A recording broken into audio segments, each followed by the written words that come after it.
Oh, let us begin with some type of fun, huh? I'll be right back. I'll need something to drink.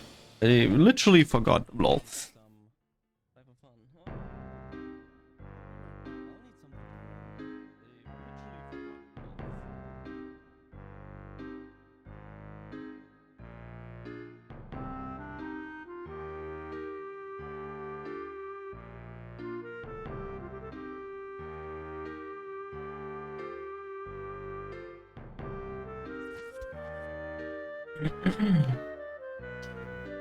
All right, here I am, I guess.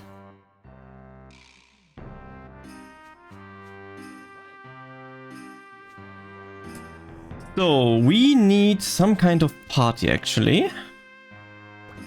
So let me see if I can find any kind of party which has optimally some buffs active, which of course do not exist. Who would have thought about that, huh? Duo or kick? That already sounds like a good idea. The thing is, there's no party skills for whatever reason. Saturday. Okay, I guess I just gonna join that for now. It does not really matter. Where is it? Duo or kick?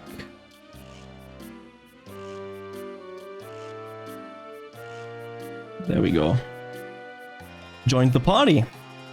Oh, that's a very nice song, by the way.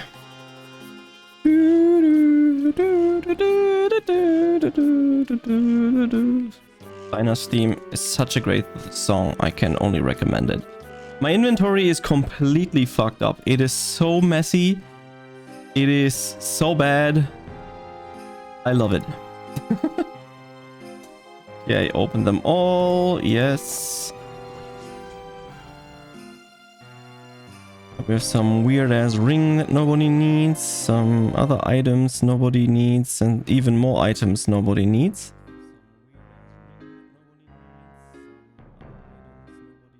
Even worse items.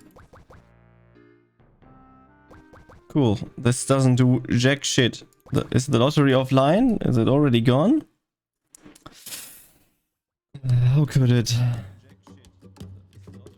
Okay, but I would say without further ado, let us just have a look. Old event item, yet it is gone. Hype bat, by the way. So I can just throw them away. Kinda unfortunate. I just hope that I find a party that actually does stuff. Where's my board on this one? Here it is. I need my party list here so I can easier click on my character. Just follow, and then let's go. And we are heading back towards Shuham, I think, is where I was leveling.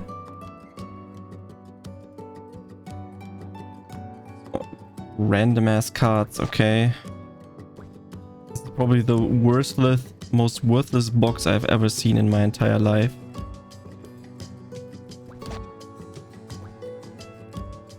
Even more useless shit. Oh my god.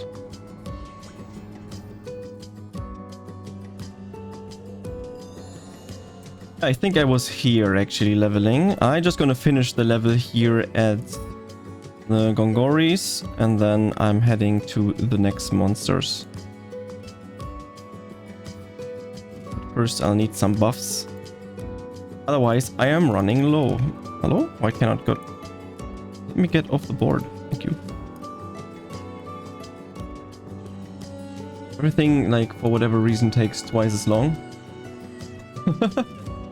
Okay. That's not what I wanted to press. First, I wanted to do this and this.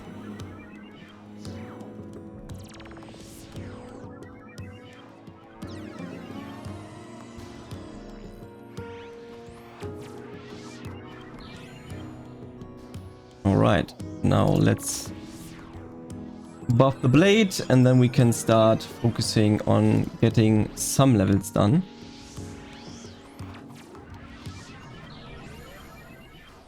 Alright. And let's go. And while I am fighting here, I am also checking some items that I can use. For example, this weird strength +2 item that nobody really needs. Same for the crit chance, 5%. Just activate it. Then I have some upcut stones that I can use. I can use some EXP up. I can't because of the other food. That's only 10 minutes. That's fine though. How are you doing, Bat?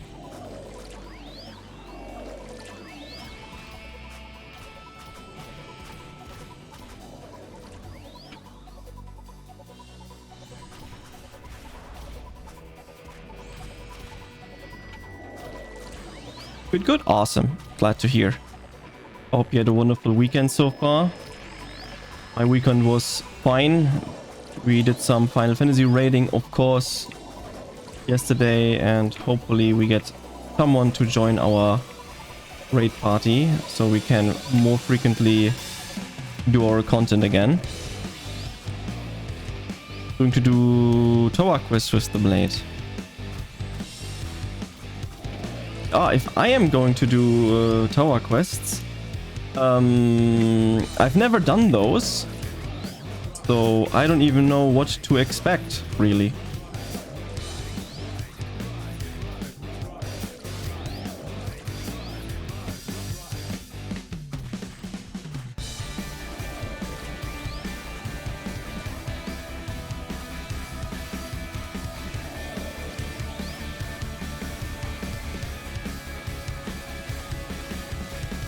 Are they worth it to do? That is the other question that I have.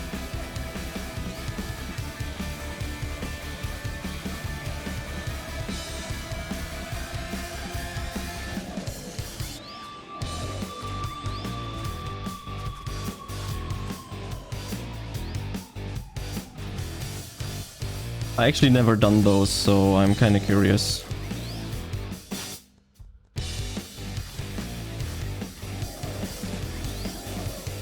How's the loudness of the music? Is it fine, or is the music too loud?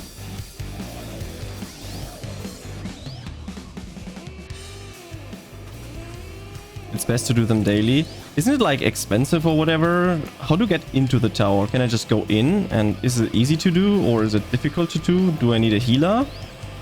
These are like the questions that I really need answers for, because I've never done those and I really don't have that kind of good of it here.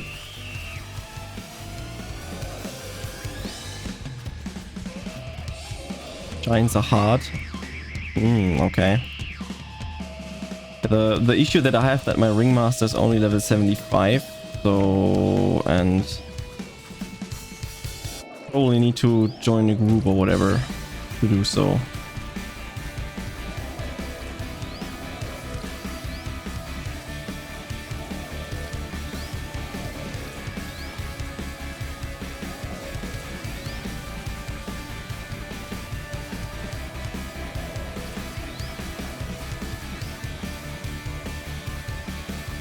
A Valentine's Day letter. Okay, I wonder what I can do with those. Seems to be a Valentine event right now.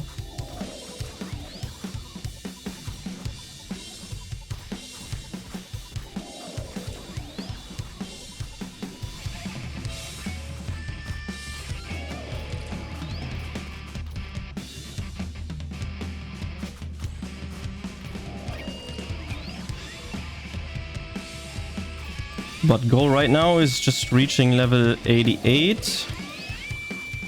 And then we're getting closer and closer to the actual level 90 that I wanted to reach.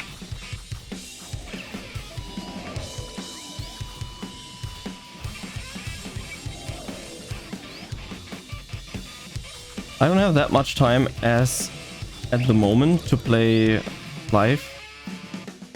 So I'm kind of struggling with keeping up with all the things I actually wanted to do in this game.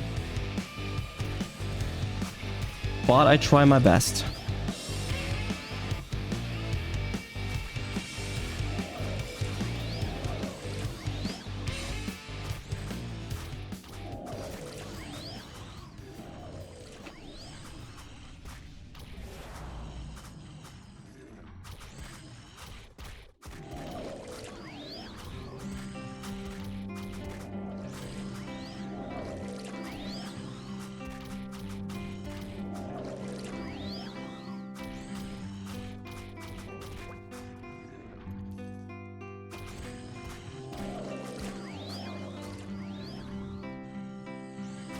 No, no, no, no, no, no, no, no.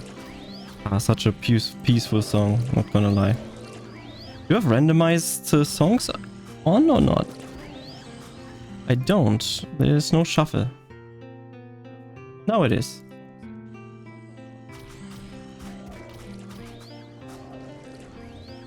Awesome.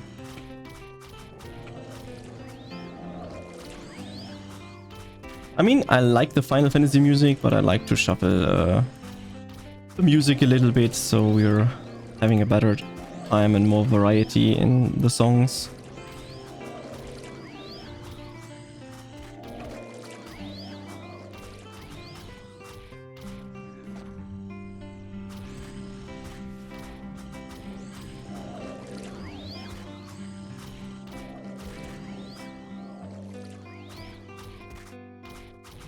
At least the game is not lagging as much right now, which is wonderful. I had a big issue with the game being extremely laggy for whatever reason, but it seems to be fixed. So that is awesome.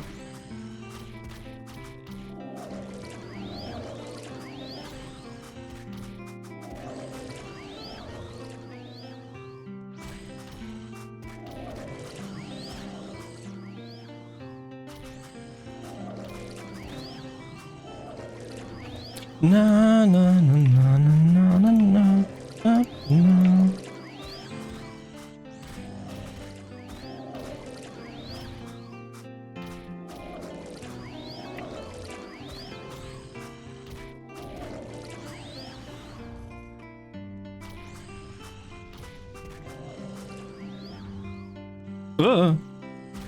Random person that I click on.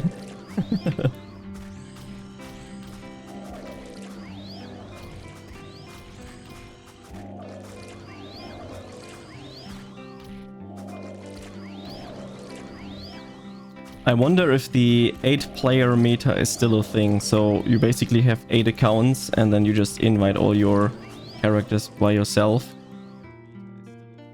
And then you have a full party. Which is a way of doing it.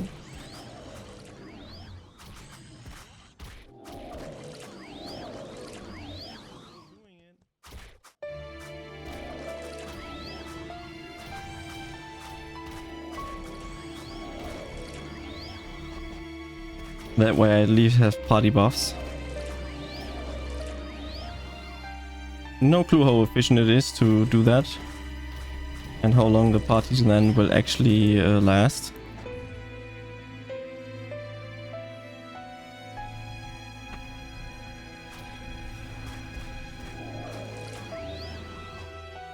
Ooh, I need rebuffs.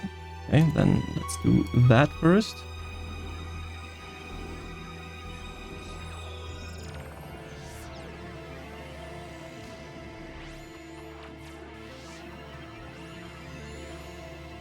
Okay, time to buff the blade.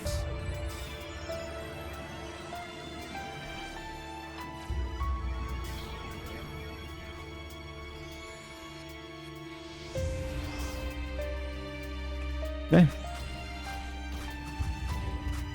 Please follow again. I need the heals, otherwise I'm having a big issue.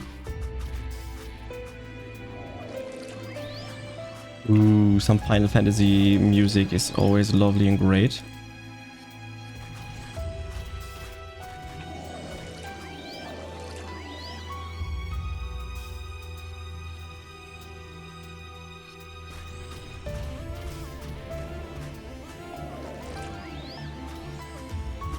still have to play through Final Fantasy VII Rebirth, which I definitely should do at a certain point.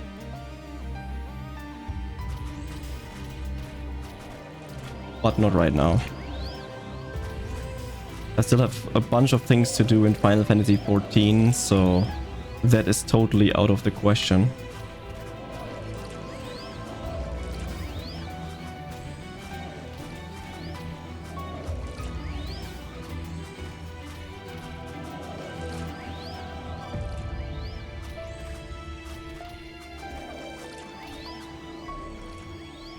Ah, hey, my one buff is off. My one item means I can just level now for an hour, which will be absolutely amazing.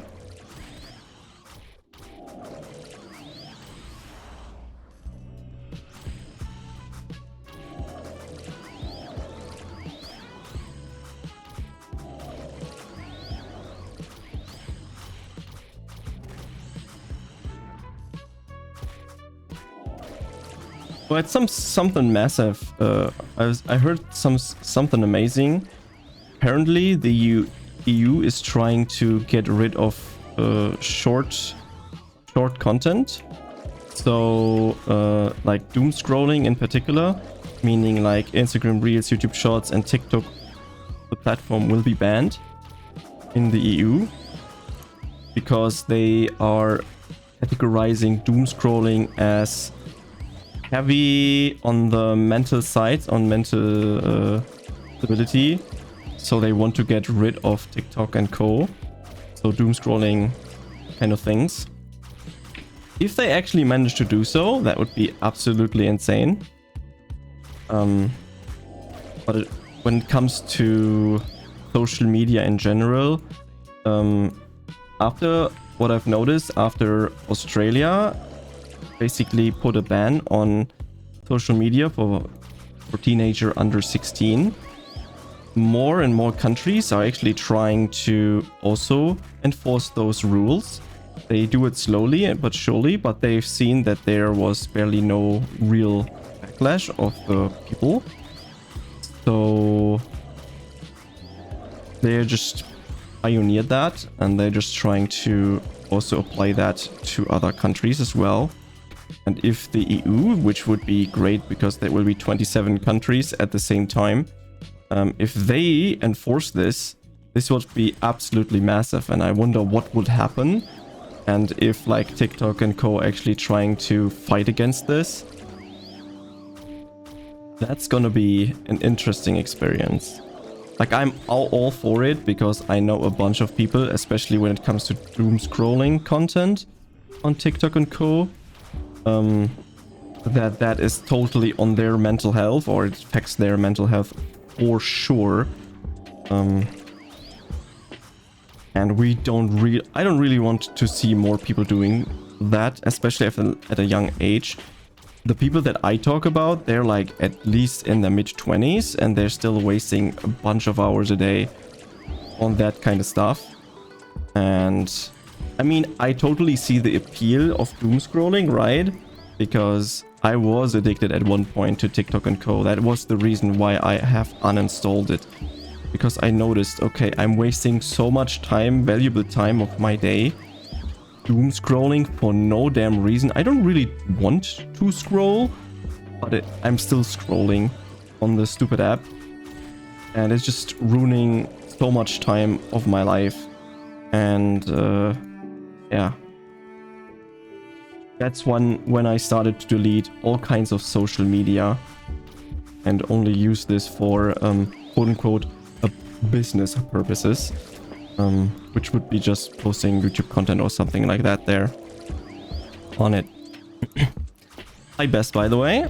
The problem would be to be enforced to present your ID and personal data.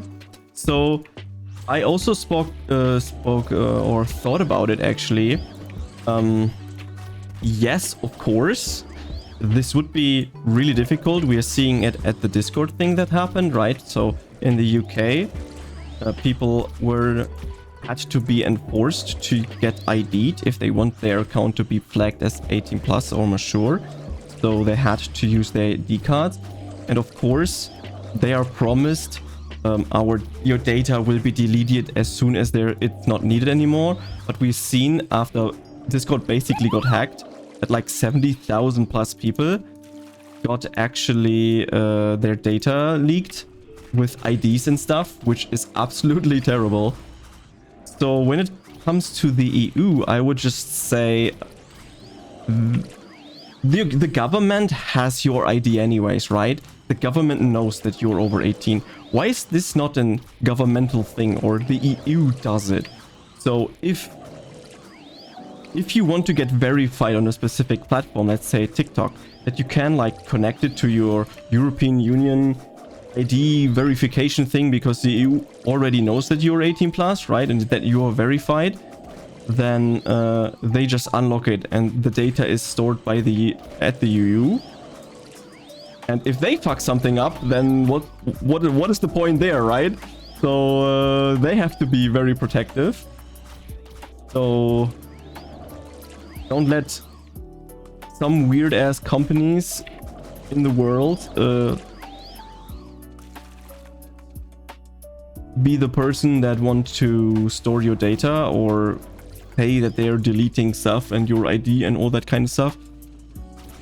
Let just the European Union, or let's say in my case like Germany, let them be the people that store the data because they already know all my shit. So if, for example, so what I've read as well when it comes to Discord wants to introduce the teenage first mode at first anyways on your account for everyone, even in the EU and other countries, that they have some kind of algorithm or whatever that will automatically determine your age, which is kind of weird if you don't want to upload your data. And yeah, you only lose access to certain features and stuff. And the features that I would lose when it comes to Discord is not even relevant for me, right? It is like you put something behind the sensitive content warning. I don't watch this shit anyways, so who cares? Or not safe for work channels, like age-restricted channels. You can just circumvent this by just posting not safe for work content in normal channels, right? So who cares? I don't watch porn on Discord. That is actually, you know, I use my phone or use the actual app where I can watch it, if I can just watch it on Discord. I think you're onto something.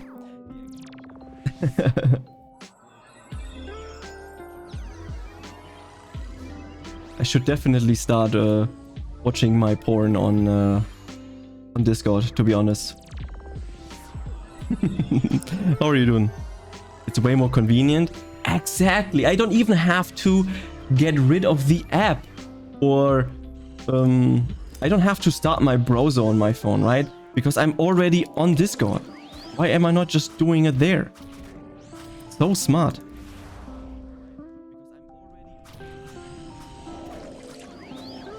It's time for the everything app that Elon Musk wanted to do with X.com, the X app that does everything, X the everything app. And you just don't have to use the get away from the app. You can just do everything that you want in that one particular app. The EU adopted a regulation in 2020 called LDAS2. It obligates EU states to set a digital wallet for its citizen, and this wallet has to be applicated by GAFAM and sites. What if people don't want their information be known by some extra EU states? You know, digital data is a big and dangerous thing. Yes, this is heavy when it comes to data security and what happens with my personal data, right? So in an optimal world, we don't need any kind of regulation and it just works and nobody needs my data. But we all know big tech companies already have the majority of your data, and when you read stuff like, for example, WhatsApp, saying they're not storing your messages and stuff, but they still do it. And you're like, that is a violation of your own terms of services. And I'm like, damn, who cares, right? They don't give a fuck. Why am I not buffing the character? It's kind of weird.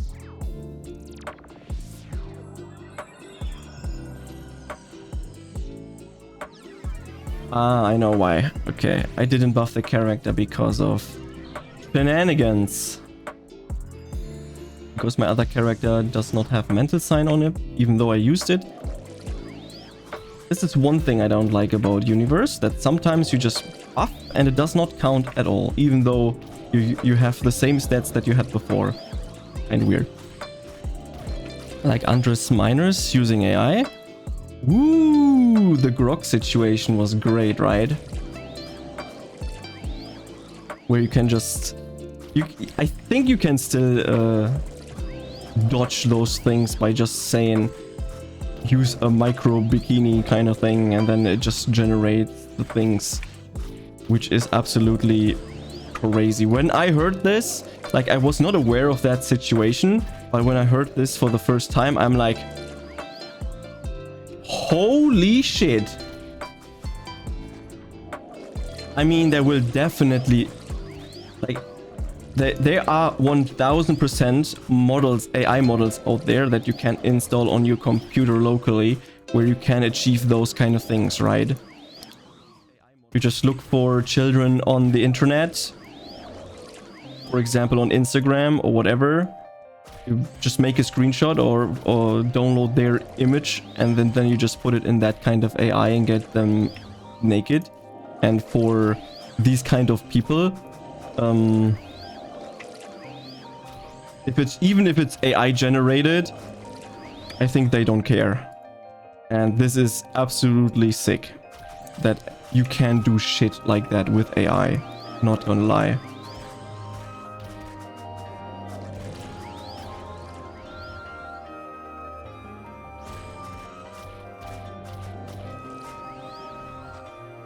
I mean, AI has its pros, but it has way more cons. Not gonna lie.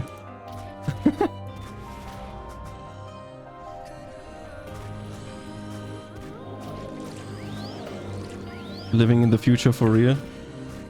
Yeah, just wait until actual AGI actually exists, and then the humanity, the human species is just gonna die.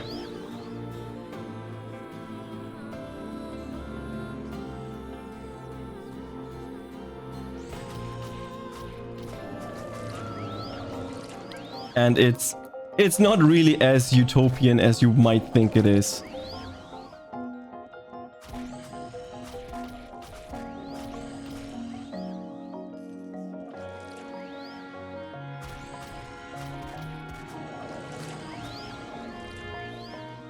Still waiting to be put in a massive battery.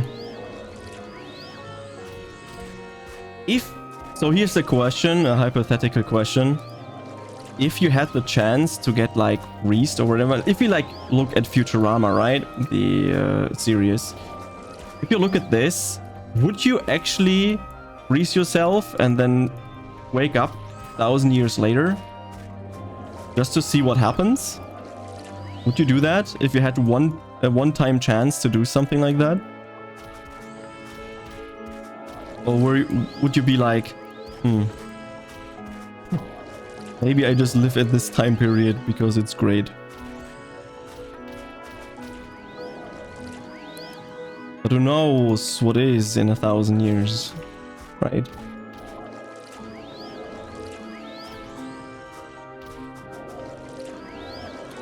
I'm like split, right? So, of course, it would be extremely interesting to see what life would be in 1,000 years. If there is even life or not. But I also have like friends and family and stuff here, right? So I would just lose them all at once. And then immediately. I don't know. It's really tough for me to decide if I really can abandon the entire construct of society that we have right now. And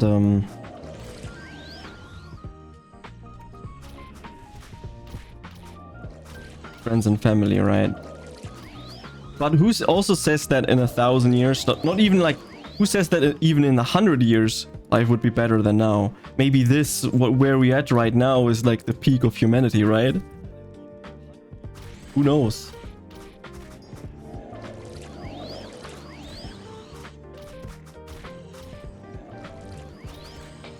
It's the same question with, would you want to be invincible, right?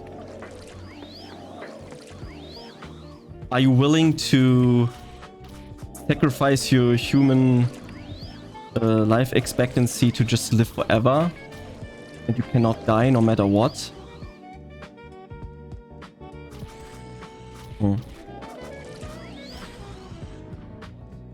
I mean, the concept in itself sounds absolutely amazing. Imagine you couldn't die no matter what happens. That would be absolutely mega sick.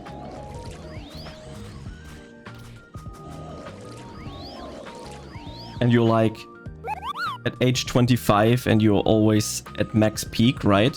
Of your humanity when it comes to physical things. Like, you're always at age like 25. You can always change your body and stuff.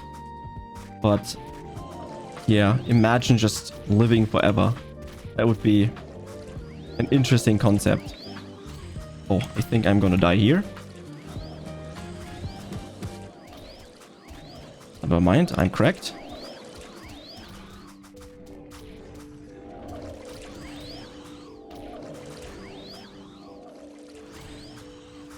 So if I'm looking personally at myself, if I want to be invincible or not, as of right now, I'm not scared of dying, right? I mean, I'm in my early 30s. Potentially death is still very far away. I don't know if there's a point coming in my life where I was like, I am extremely afraid of dying.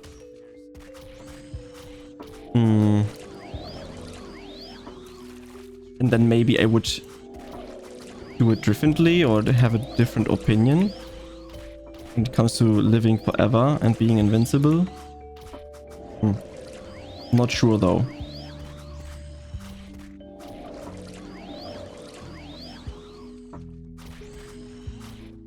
So if you look not even very far into the future, right? If you would be in theory be invincible, and you could not die, and you would always be at your age 25 peak physical looks and all that kind of stuff, right?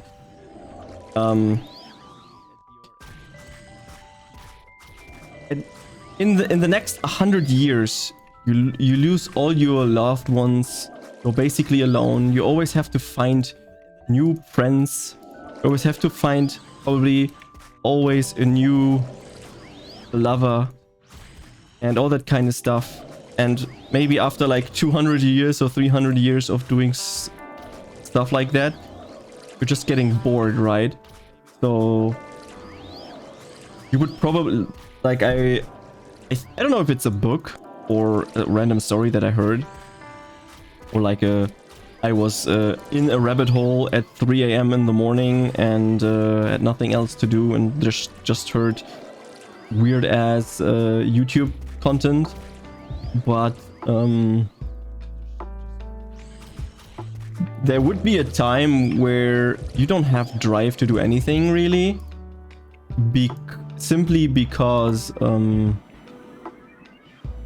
there's no reason to do anything, right? If you live forever, why do stuff today, right? If you can just procrastinate and just say, I can also just do it in 100 years. So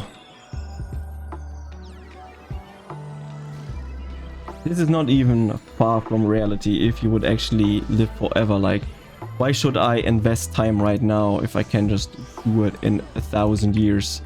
Who cares, right? Life would be boring. And then I heard in that story as well, after getting through like the 10th marriage and the 10th time your loved one died and you lived for 1,000 years, you're just in an endless loop where you just wake up and you just jump from everything that's high and you just try to end it all, but it's not working because you're invincible. And then you're like in depression, and then maybe at some point Earth will be destroyed and you're just floating in space, in nothingness.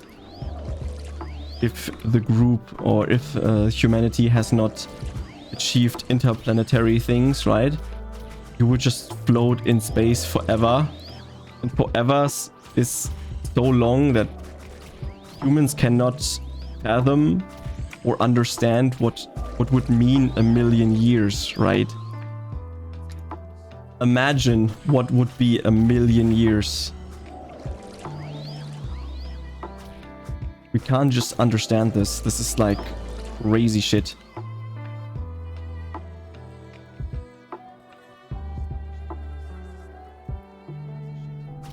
It depends what invincible means. Can you feel the effect of drugs? Imagine, yeah. Pain. It would be... Imagine you would be invincible, right? But you can still feel pain. You can still feel drugs. You can still break everything. Imagine you just can't die, right? So you just jump from something, you're basically mush, everything is broken, and you will never recover, and you just mush forever. And you feel pain your entire life. For the rest of the life that you have, which is forever. That would be kinda a weird concept. I mean, you would potentially be, let's say, the first 1,000 years or whatever, very careful to not, quote-unquote, die or whatever. But maybe at a certain point, a really stupid accident happens, and then you, what happens then? That would be weird. Imagine the Earth is gone and you just suffocate for eternity. Yeah. Imagine the feeling of suffocating forever. Or the feeling of drowning forever. Imagine you just land in the ocean and you're just at the bottom of the ocean and you have the feeling of drowning the entire time. Or you're like in a burning building and you're just on fire the entire time. That is, that would be weird, in my opinion. That's a really, really weird thought in my mind. If I am talking and thinking about being invincible means you just can't die, nothing breaks, you're basically always in perfect physical condition. Even if it would be that way that every day, or the same context would be, what would be if you wake up, or each time you fall asleep, this particular day is like repeating. You're just on a loop every single day. I mean, it can extend until you just fall asleep, and when you fall, if you are falling asleep, you just wake up on a specific date every single time, and you just relive every single day over and over and over again. I think that would be absolutely pain. I think there's even a movie about it. Actually, someone made a movie about this, and that's probably why I just remembered that there's actually a context or concept of it.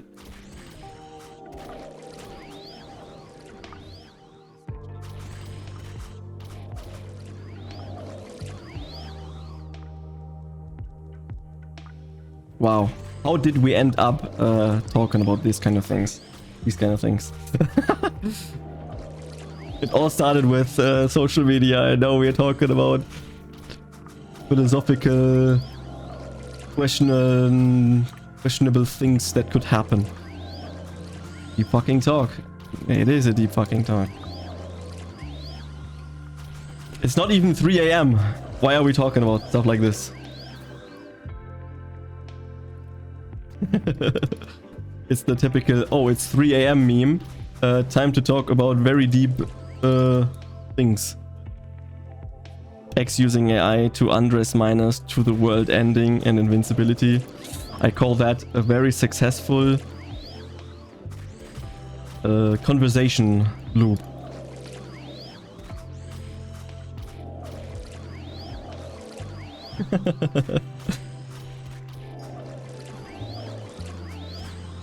Yeah, this is absolutely insane.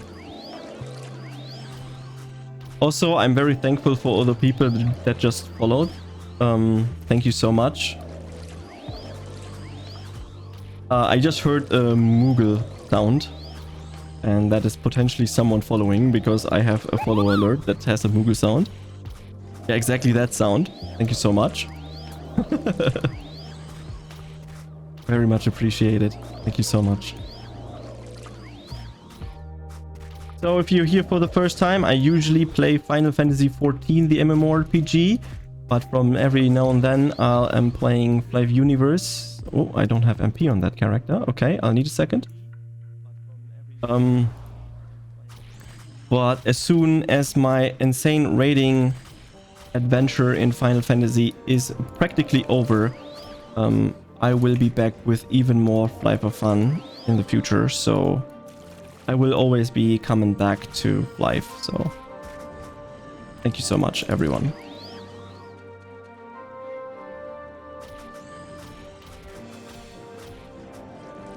If you have any stupid questions or we want to go very deep into weird talks again, feel free to just ask questions. We can talk about basically everything you want. I'm open for practically everything when it comes to talking about the world, personal opinions, and all that kind of weird, janky things.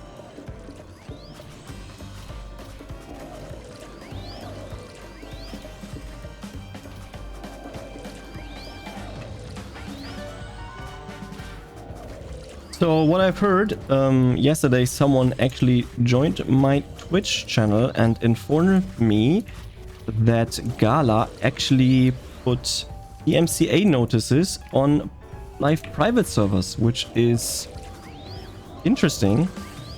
That it took them so long to actually take action against private servers, and they're actually trying to enforce those. That's crazy. I never actually expected that this actually happens, because for the past 18 years or whatever, they really did not do anything about it.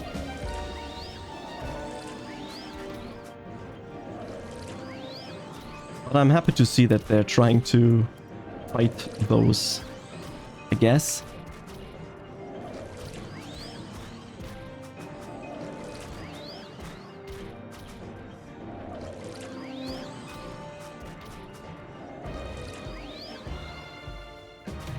Oh, I'm still at the Gongori. I wanted to go to Shoehammer, but whatever. I don't care.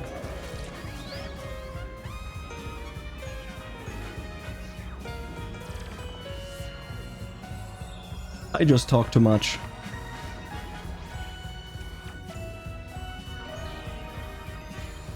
Alright, time to rebuff the blade.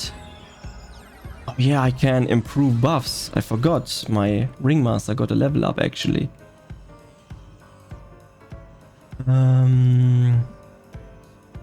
Oh, I have everything at max already.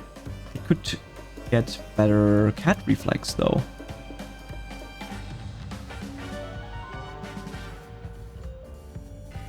Right, I got better cat reflex. Great. Did I fully rebuff? I did. Not really. I need this and this and this. Alright. Then we are slowly heading towards the Shoehammer, I think.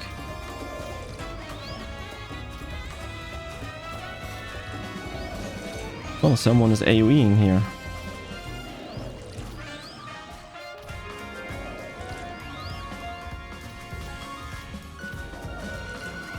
Oh, I just hope that Gala is not fighting me against my my Fly for Fun Lo-Fi covers that I made of their songs, basically. If you want to listen to live Lo-Fi kind of music, I actually made some, so you can listen to it on Spotify and YouTube and co. So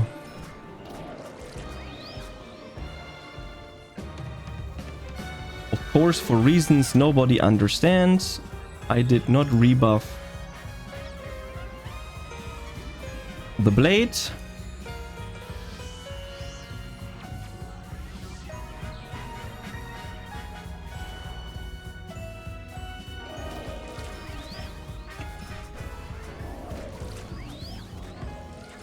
I'm for those shoe hammers.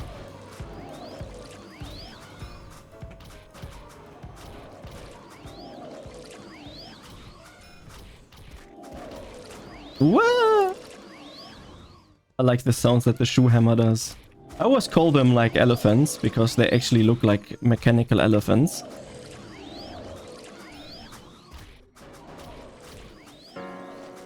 I mean, they're basically or practically they are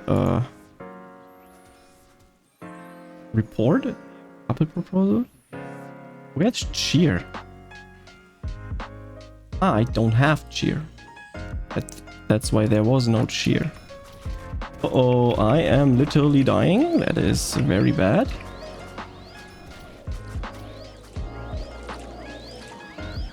And that's why I also buff my other character, otherwise it would have already died.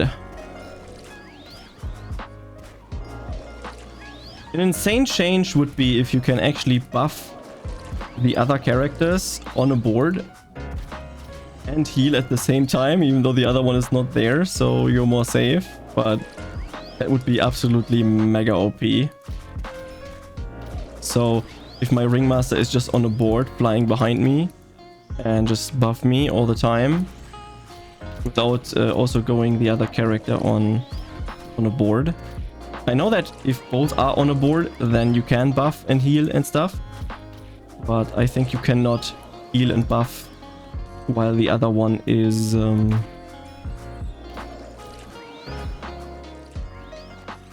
while one is on the board and one is not. That's what I wanted to say.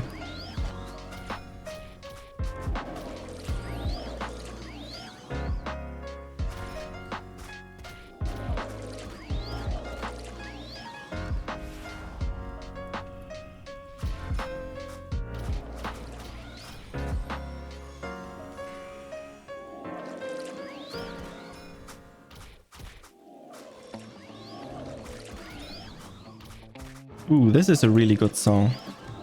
If you played Metin in the past, this is a wonderful song.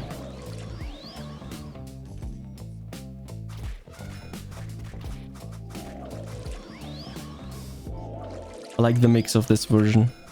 Is it the mix 1 or 5? Ah, I was thinking about 5, sorry. Dun, dun, dun, dun, dun, dun, dun, dun, dun, dun. Da-da-da.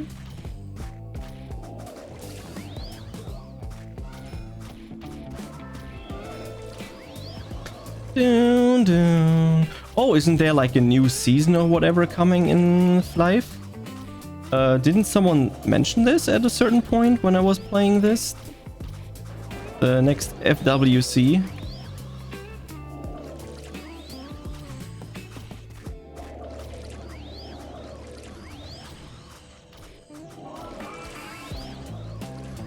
I'm so out of the loop when it comes to FlyFF at the moment, yeah. Probably in May. Hi Snowy, by the way. Cool. January, February, May. Okay. Am I stupid? So next month? Is May next month? Or am I just stupid right now?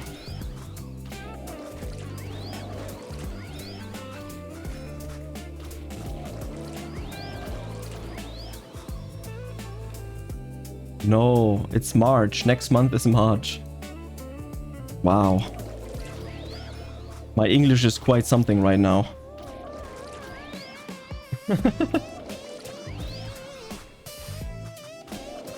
Yeah, I'm so sorry.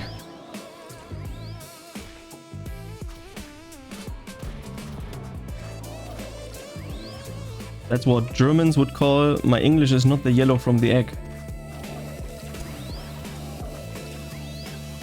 You should start sleeping. Sleeping sounds like a wonderful idea. The only downside of sleeping is that I'm sleeping, right?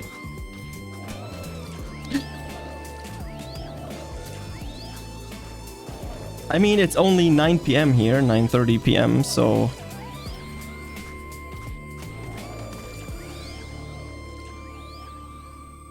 There's no real reason for me right now to just go to bed. Because I usually go to bed at like 10:30, so for at least an hour I should still be alive.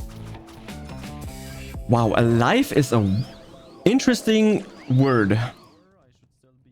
Or choice of a word. Just being awake instead of alive, yeah? I'm not awake. I am alive. Just wanted to point that out.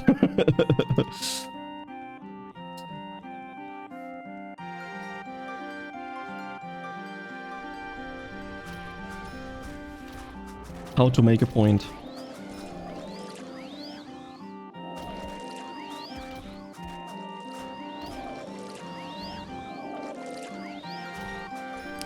Sleeping is the most unproductive, productive thing. Yeah, sleeping is underrated. But the worst part is sleeping too long.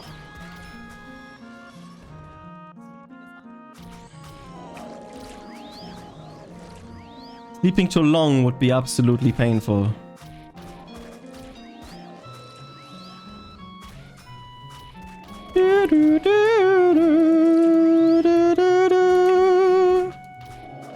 The thing is, if you're sleeping, you're missing out on so many things, which most of the time don't really matter. But without sleep, you're basically trash for the entire day. You feel so bad, you're so tired, you're so unproductive over the entire day. Your brain is not really functioning, your body is not recovering.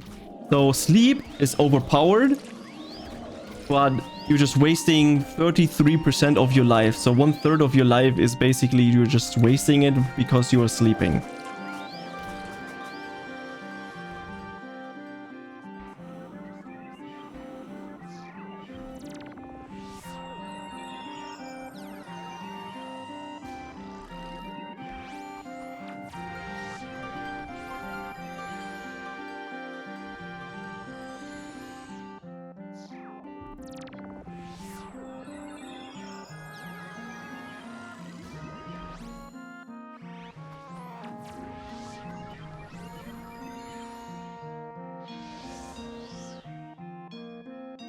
Not enough MP. I'm struggling with MP.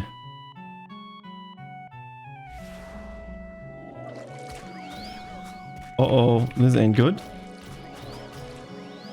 Fixed.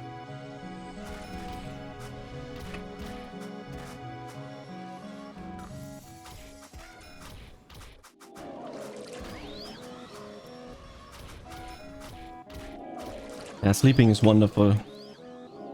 I try to sleep my 8 hours, and I really feel it if I'm not sleeping my 7.5, 8 hours, right? That I'm feeling absolutely terrible. And if I sleep too long, then I also feel absolutely terrible. And it's so funny because when I got a new bed, I invested into a really good mattress, which was completely customized to my needs, right? So I went to a special mattress store that did all the fancy stuff with calculating because of my height, my weight, my sleeping positions. They basically created the perfect mattress for me, right? And since I have that, my sleep quality is insane, right? I sleep so well. I can easily fall asleep 95% of the time, depending if I'm like stressed or whatever, then that is harder to do.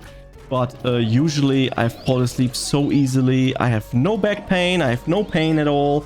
It's the overall sleeping quality is insanely well and good. but I've spent like 1,000 euros on one singular mattress, right? And I have two. And when I told people that, they were like, dude, why are you spending like $1,000 on a fucking mattress each and you have two?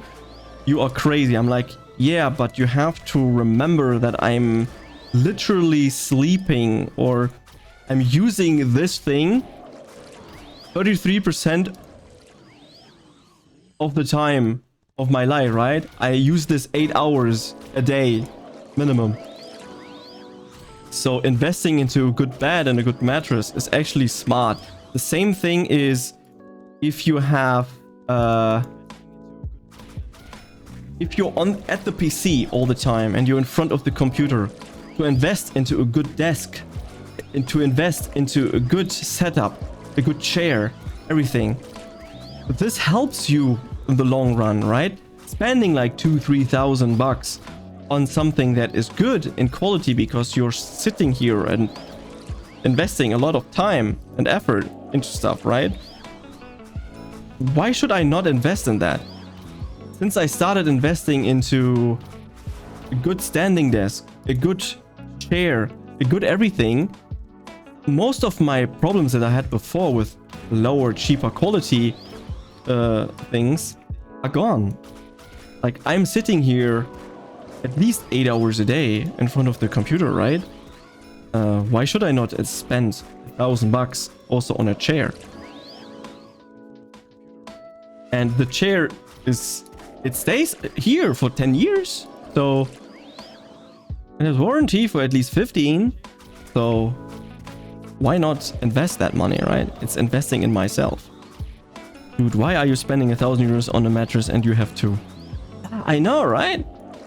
But everyone that was laying in my bed said, this is the most comfortable bed I was ever in.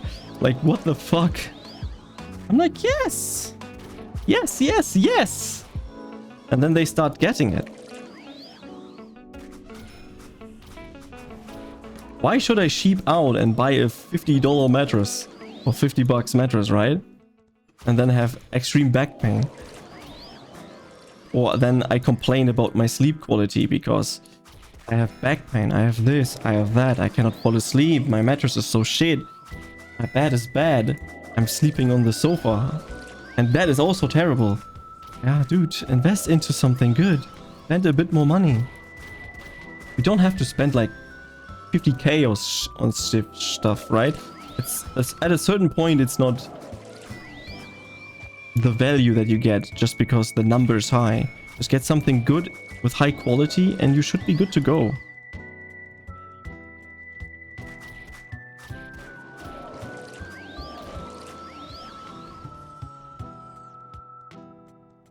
Old Jugachi is coming back, was trying to convince people in getting quality items. The same thing as a friend, work colleague of mine, right?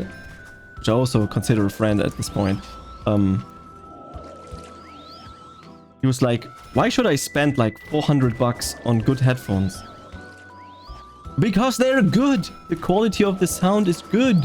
Why should you just waste your quality and buy like a headset that costs like $200 and you have terrible headphones? And he's now using it and he's like, dude, I wasted $400 on it, and as soon as he switches on something else which is not or are not those headphones, he's like, the quality difference is insane. It's like, yes, of course. Spend a little bit more money in things that you use often.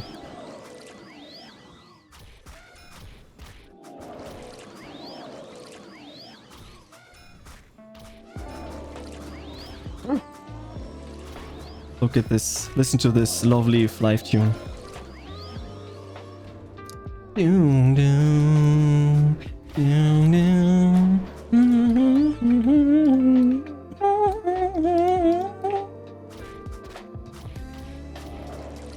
Instant IKEA head! Twitch knows. Twitch is listening. Which is listening.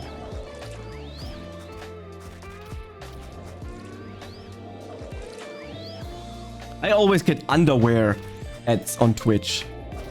Or ads for Twitch Turbo. It's only two types of ads. It's either underwear ad or Twitch Turbo ad. What do you mean? Why only underwear ads? I just recently bought better underwear. I don't need more underwear. I bought another 10 pairs, okay? Leave me alone. I don't want another 10. Yeah, let me just buy 365 so for every single day I have one pair of underwear. Means I have to only wash my underwear every 365 days. That would be a very dirty pile of laundry, but yeah. And a huge one as well.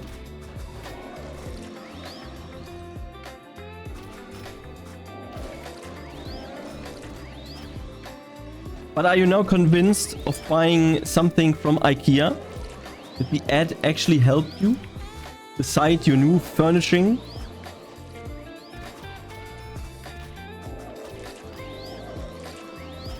Are you willing to spend 800 bucks on a cardboard desk? That is your IKEA quality right there.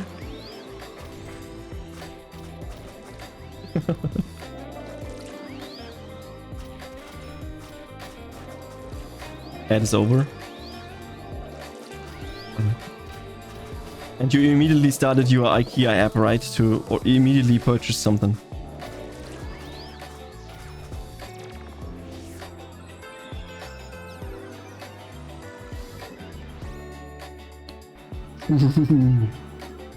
Yeah, it's important.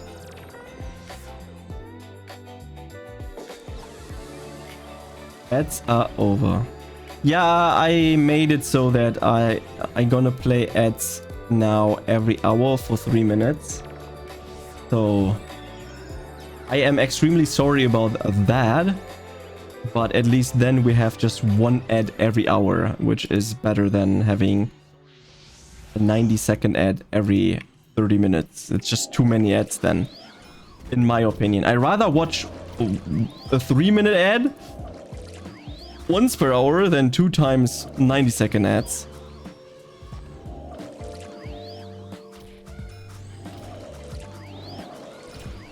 There's like more breakage, right? So if I talk about a topic and then an ad happens, I'm just sitting here like, should I be talking about stuff right now? Because people are watching an ad. And if an ad happens every hour, then I can basically just say, okay, we could use this time right now to just chill for like 3 minutes. No, just subscribe! You could also use Prime Gaming with your Twitch Prime sub. Is it worth it to sub on my channel with Twitch Prime? Hell no! I mean, I'm live 4 times a week, but is it worth it? Hell no!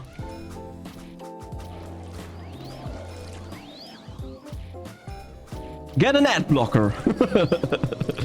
Then it's also ad free. Rather get Twitch Turbo. I have to say, if you just watch a lot of streamers and you don't particularly want to support them in terms of subscriptions, right? Let's say you have 3 subs that you have because you just watch a few channels and you don't want to watch ads. Why should I spend 15 bucks on 3 channels if I can just spend 12 bucks and have ad-free experience everywhere, right? And if I watch the channel, these 3 channels anyways, and I watch an ad which don't appear, I get the streamer gets Twitch Turbo money anyways, so win-win. Massive lose for that one streamer though.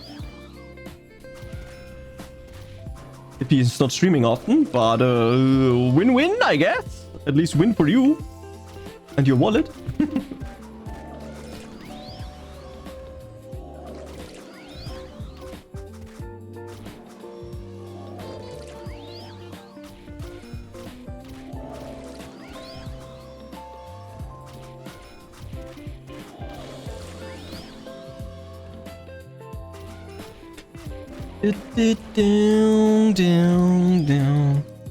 I mean, if you want an ad-free experience, just watch on YouTube, right?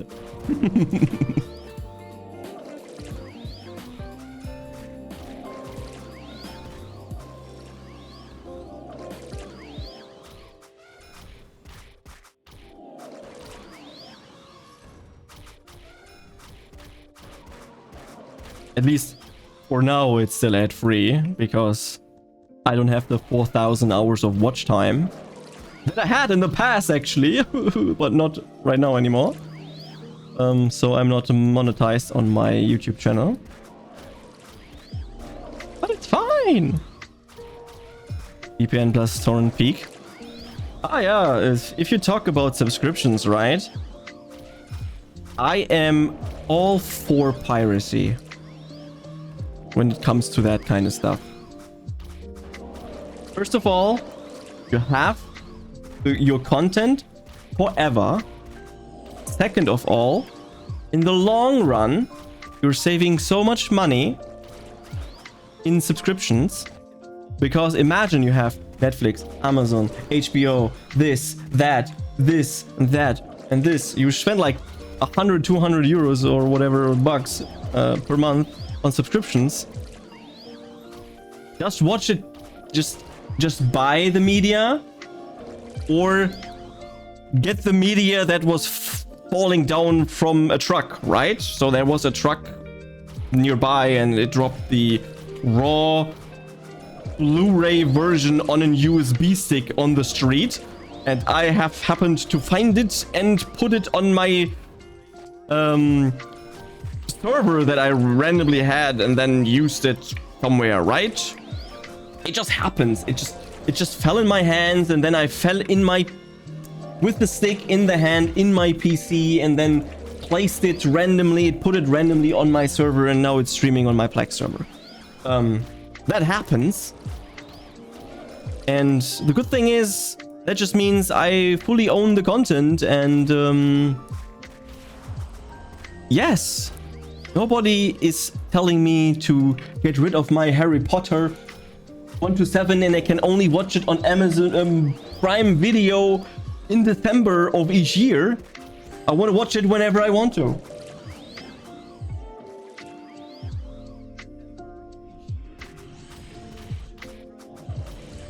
And don't put like it in my $20 per month Netflix subscription ads and stream 4K video content in 2K bitrate. No.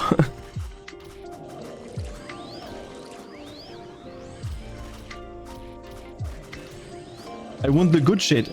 The 4K, HDR, Dolby Vision, Dolby Atmos experience.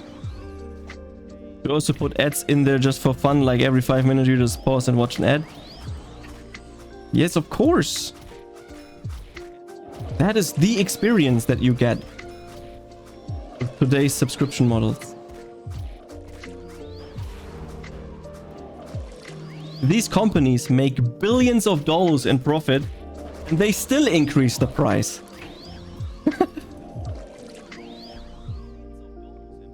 Some of them, of course, streaming services, they make billions of no revenue. They lose billions of dollars, but shits and giggles, who cares? Make a better product. Or just sell your licensing rights to Netflix.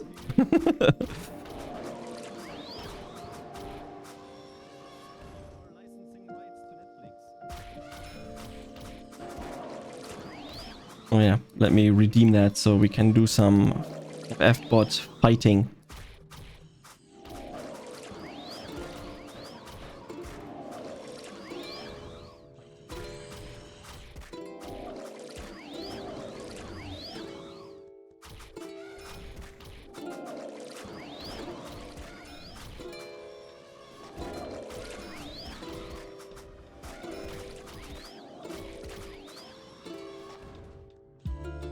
Another 5 minutes. Uh-oh, this is gonna be rough. It's so rough I die.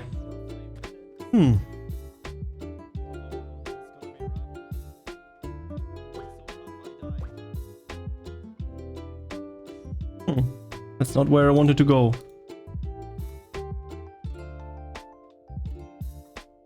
It's fine. Who cares? Let's go to Darken 3. I need to get rid of my items anyway, so there's that. My inventory is still packed.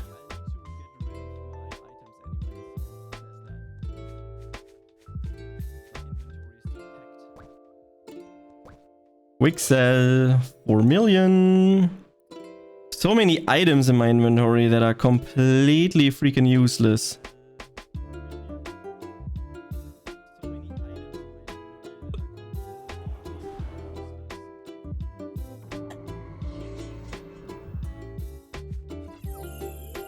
Let me teleport to Darken real quick. And put some items in the bank that I don't need. I don't need this gratin. Let me activate that snow effect, because why not? It's funny how I drop frames every time I'm in like a major city in FlyFF.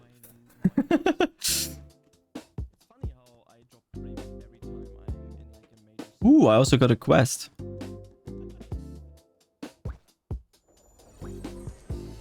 Baby Meteonica.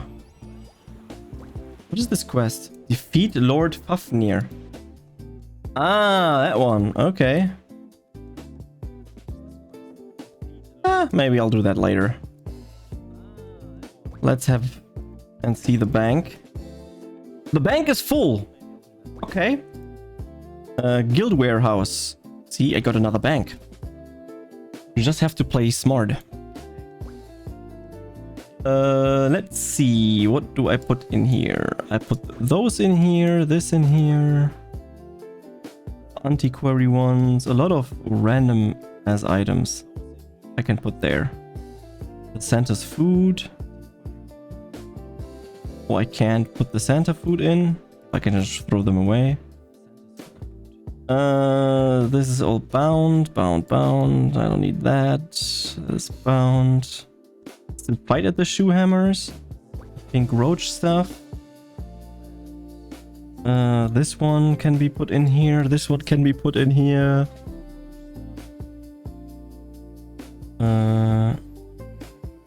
This one is bound.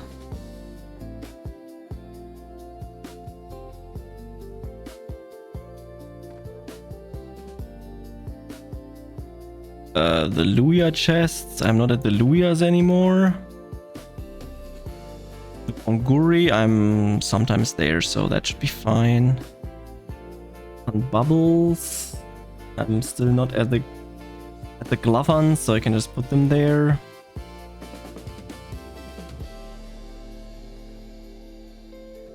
The wind circles can be removed. Key of prison. Yeah, that should be it for now.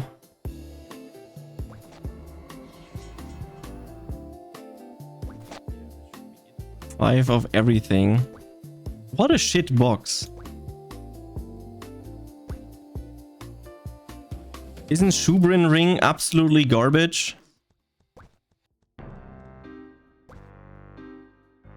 How's it going? What server are you on? It is in the video title, but how are you doing, you gnome? I'm on Totemiya actually. How are you doing? You just missed the most deepest, most insane conversation that we had in a long while on this channel. We were so deep into the mix. Oh my bad. No, I'm just kidding. Don't worry about it.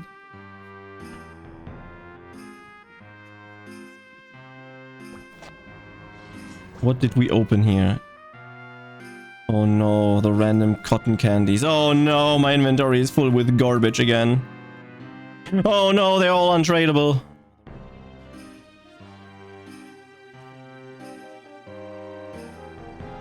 I'm in Mushi now. Ooh, cool. What level are you though? That is the real question. These are the real questions everyone wants to know. You're probably absolutely mega correct. This is my first character, by the way, so I'm pretty new to Universe. 188, 160, 82, and 179. You are absolutely mega correct. Holy moly macaroni.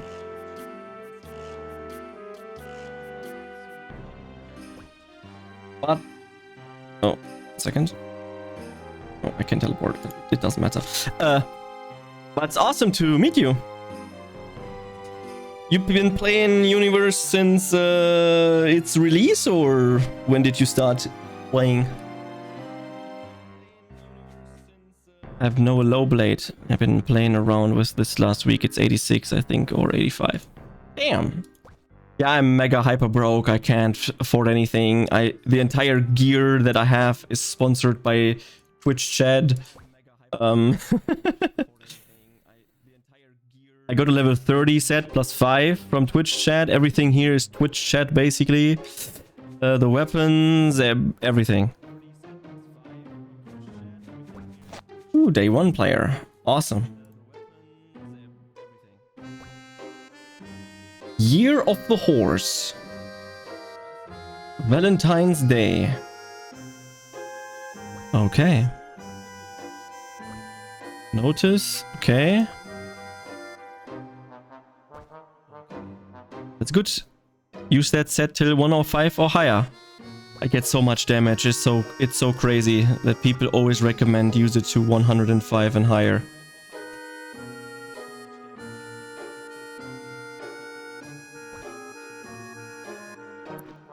Twitch chat sugar daddy. Yeah, if Twitch chat would be extremely hyper mega sugar daddy, they would give me a 90 set plus 10 with Angel Axis, Ultimate, whatever exists, OP, mega, giga chat. Just have food. That's the hard part. I'm kidding, by the way, with the chat stuff. But, I have some food that people gave me. I just have 200 left of the sushi. 300 left. Maybe I need at some point better food and more food. And I have a ringmaster that always heals me, so I'm good to go, actually. I'm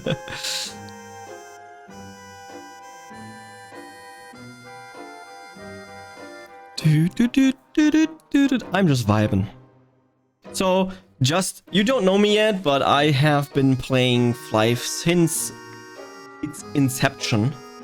So, I've played since version 6 of the game. The last couple of years, on and off actually, the rest of the years, a lot. I have played too much of this game. But, yeah. I've been fairly new to Universe though. So a bunch of new things, but I mainly play Final Fantasy at this point. Final Fantasy 14, that is. And FlyFF whenever I have time for it.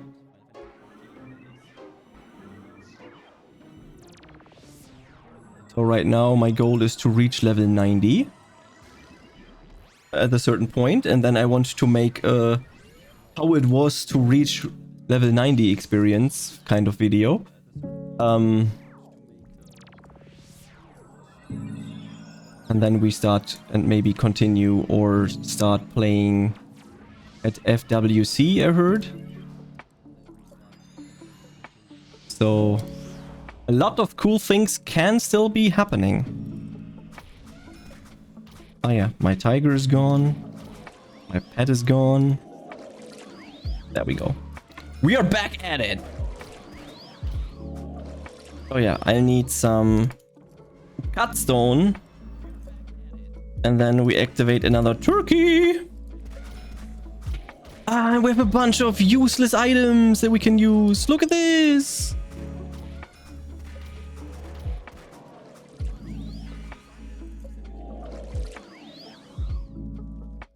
Clear my inventory. Yes, yes, yes.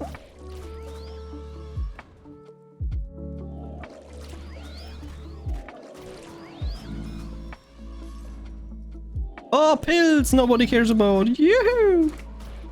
You have earth on your weapons? I do have earth on my weapons, yes.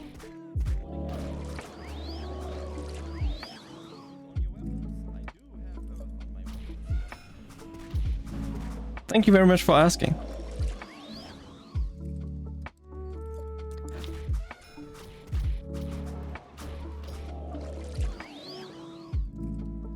Sorry, I have to ask. There's no problem. Just ask anything you want. I'm not offended.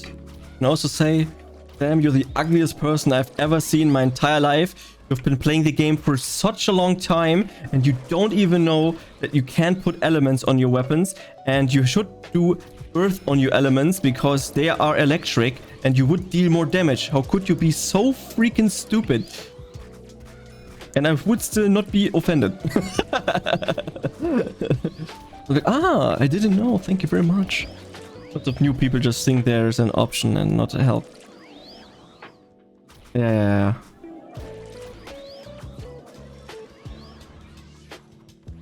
Like I said, I'm not new to the game of life. I'm just new to universe. So.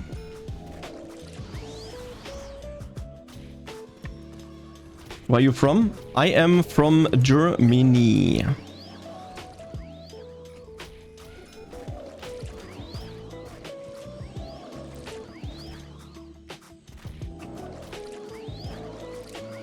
The thing is, I know that the game is still extremely popular when it comes to the German player base. Germany still has a very big player base when it comes to FlyFF. You want to visit? Ooh, that is an interesting topic. What city are you the most interested in actually visiting when you would come to Germany? Like, what would be your plan if you really want to visit? Like, I live in West Germany, in the good old area or state NRW where Cologne is and all that kind of stuff. I'm not living there, but I'm living in that state, right?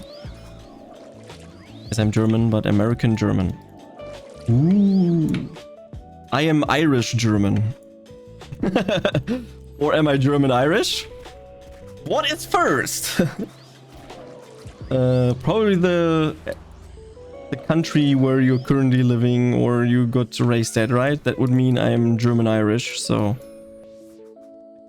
there's that. Wow, you have a really German name. But the funny thing is, my name is not German at all. My name is fully American. Or fully English.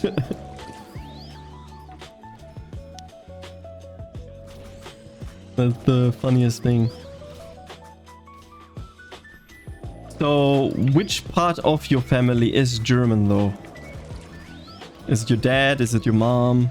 Is it your grandparents?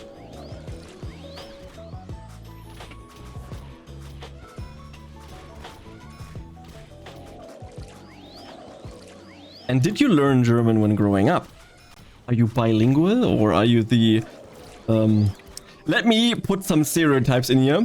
The general, I can only speak one language American. I can speak American. There are some people that actually say, oh, I only speak American. What do you mean? It's English. Why are you like this?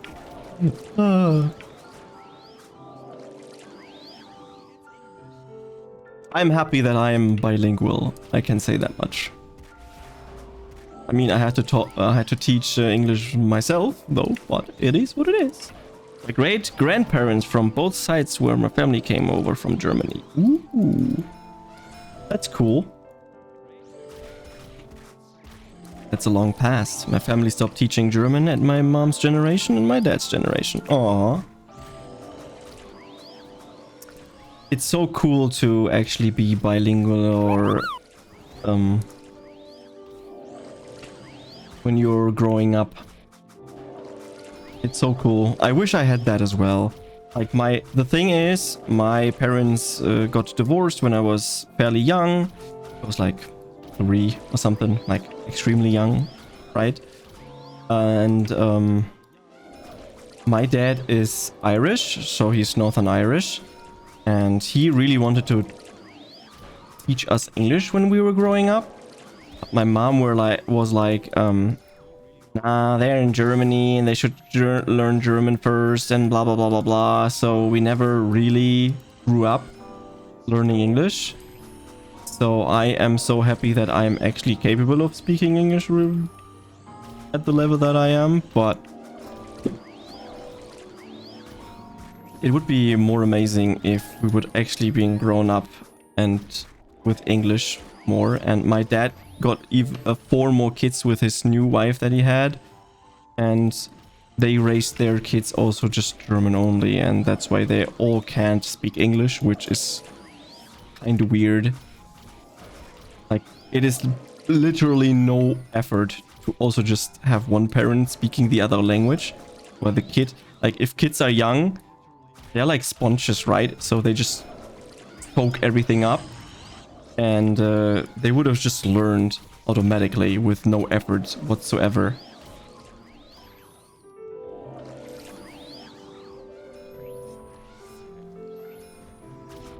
It's a beautiful language, I think.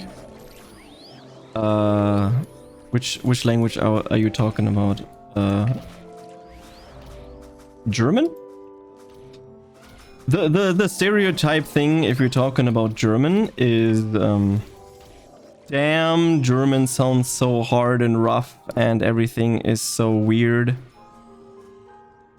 Weird is not the correct term, but they sound hard. They're always angry, and it's not true. Like, for real, it's not true. People are like, Krankenwagen and Schmetterling. Like, what the hell are you even doing? Germans can also speak soft. I don't know, what do you mean? Yes, the language is harder because it has more vowels, like, or letters like R and stuff, right? So it makes it sound more hard and more angry, but it really isn't. Nobody would pronounce these words like that.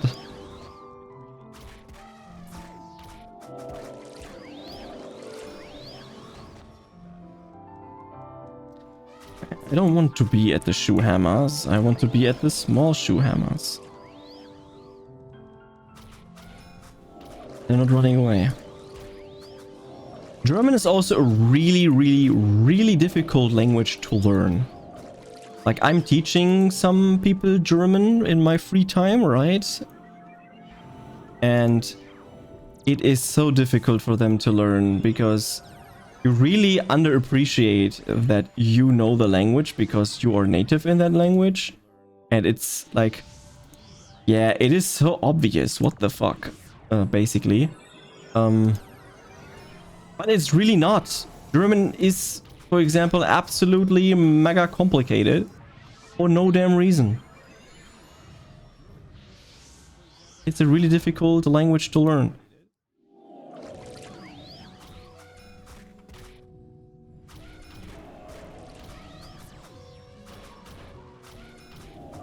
And if you would be grown up with that language, it would obviously be easier to do.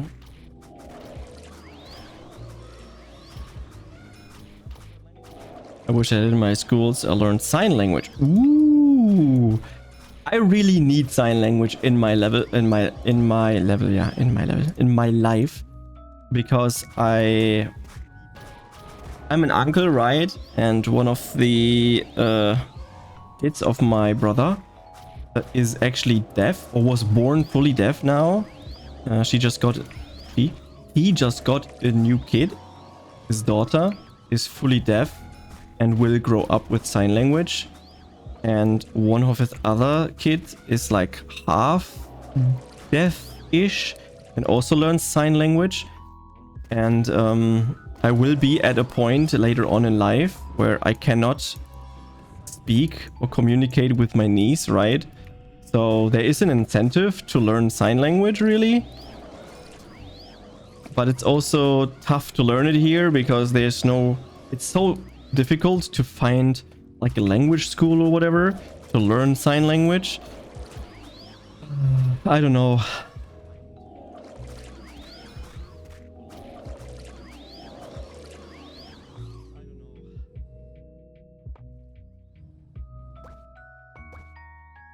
My party is gone. Let's look for a new party.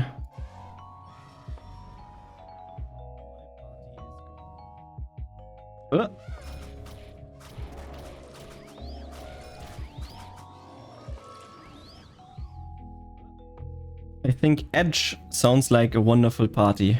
Or party.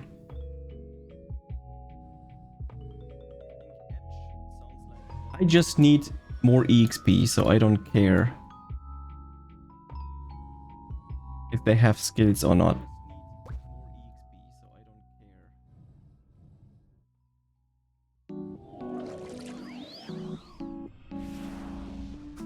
I just need it to be filled.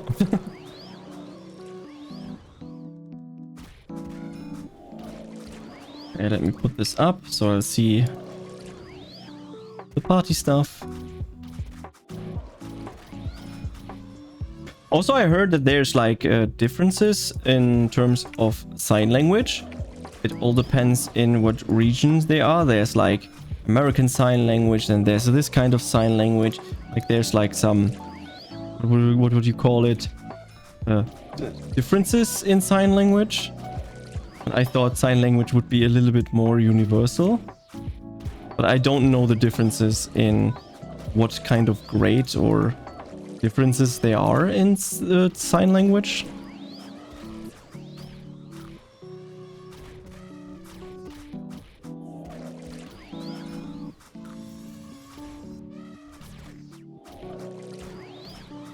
As I know, ASL is so American. Yeah, American Sign Language. Yeah, but as I know, I don't know the differences between sign language. Maybe there's a video out there that I could just watch to figure it out, what the differences would be in different regions of the world when it comes to sign languages. It's a lot of the same, it's just small things, almost like different dialects of Chinese. Okay. So let's just say certain words would be used more often in a normal language. Let's say Spanish, right? In Spanish they would use certain words more frequently, so they just introduced signs to the language that makes it easier to use those words. And that basically for all kinds of regions. That's what I would be thinking of if I would be thinking of kind of dialects to make certain more local words easier to sign. Because there's also the way of, I think, if there's like no universal sign for it, you just spell it with your fingers, right? The word. Is that not correct? At least that's what I always thought. They just sign certain characters of the alphabet. You just use the alphabet for that. So when I went to Mexico when I was younger, some words was a small difference. Some words. Yeah, okay. It's interesting. Yeah, A to Z is the same. Yeah, that makes sense though. But instead of like signing, let's say burrito, some weird word, I know, you would sign that more often in a country where you would eat burritos more frequently. If there would be no burrito sign, right? So you just invent it for that country, basically. You just create one and then these dialects start existing. That's what I am assuming. I'm not a sign language expert. I don't know shit. But that's what I would be thinking. Of how could there be different dialects in sign language.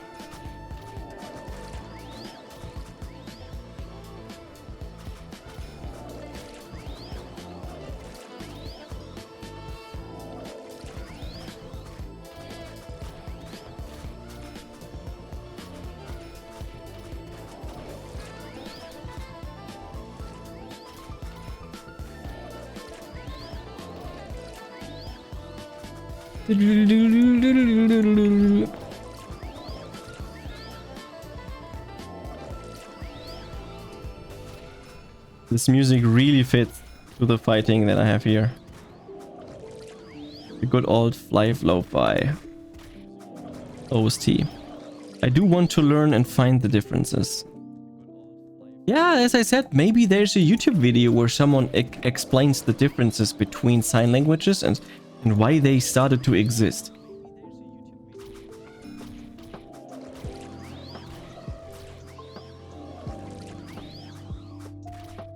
There has to be like a history.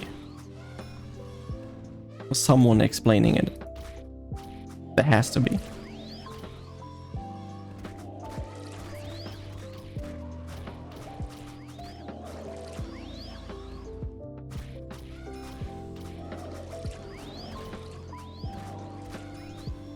By the way, guys, if you are watching from YouTube, feel free to like the stream. That would actually help me out to reach out even more FlyFF friendly people.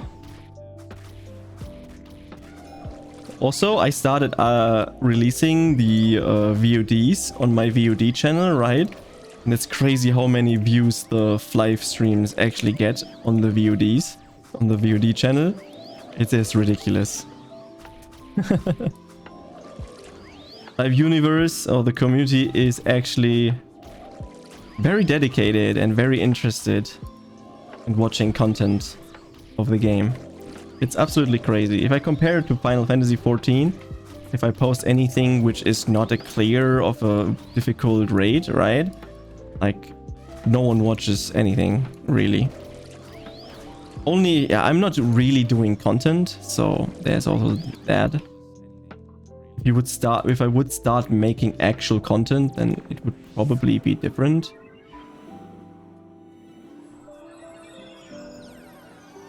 Which I want to do.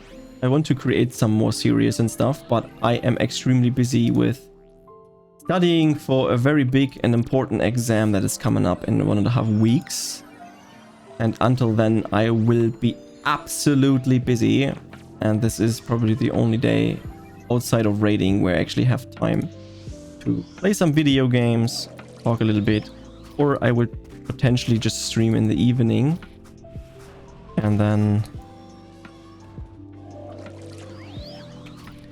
Hello, Jugachi! What do you say to the DMCA, that's what you wanted to write, strikes for the private servers? Hi Frodo, by the way, how are you doing? Wonderful chatting, I hope you have a great day. I'm at work right now. Okay, thank you very much for stopping by. Thank you very much for this lovely conversation. Have a fun time at work, and I hope I'll see you again in the future. Thank you so much. Hi Frodo, about the private server situation, my stance to it is yes, I like it. It's great that they finally do something about it, right? But the other stance is, why after so many years? They knew for so long that there are private servers, and they didn't do jack shit for like 18 years.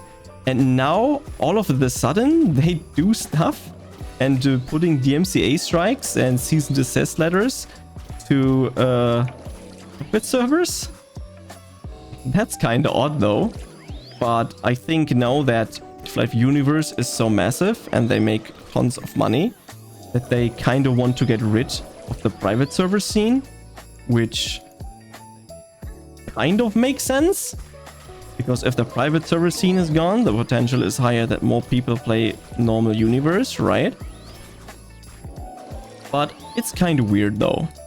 But if we're talking morally and stuff, I think it is the right decision to turn off private servers. I mean, you also have to think that Live Universe, their new baby that they have that make them a lot of money, was originally a private server, right? So without the private server community and the rise of it, it would have never existed.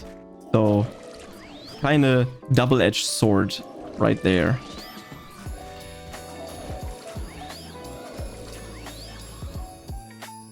And also because I'm not really affected by it, so I don't care. I don't have a really strong opinion about it.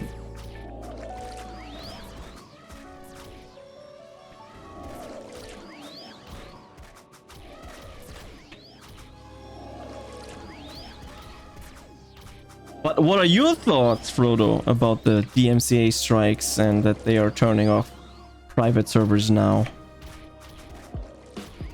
Really would like to understand your thoughts. Maybe there's something that I'm not missing. Or that I'm missing. That I'm not missing? That I'm missing, yeah.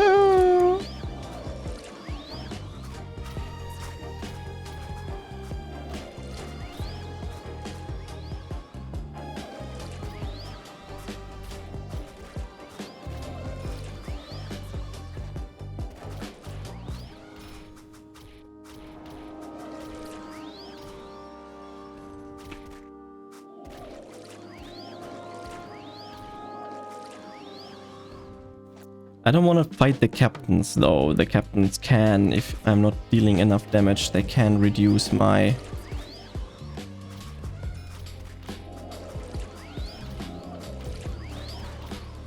They can fill up their HP again because they use this magic spell,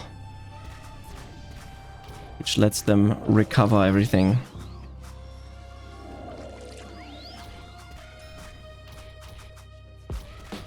Oops.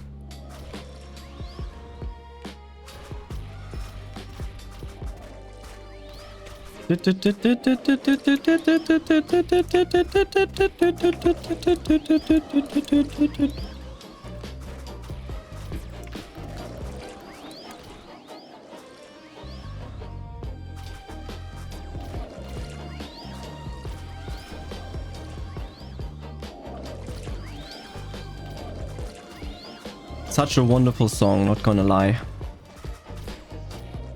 The Metin 2 soundtrack is not that bad, but it had a lot of songs which were absolutely painful. To try to make a lo-fi version of it, or chill hop version, both of them.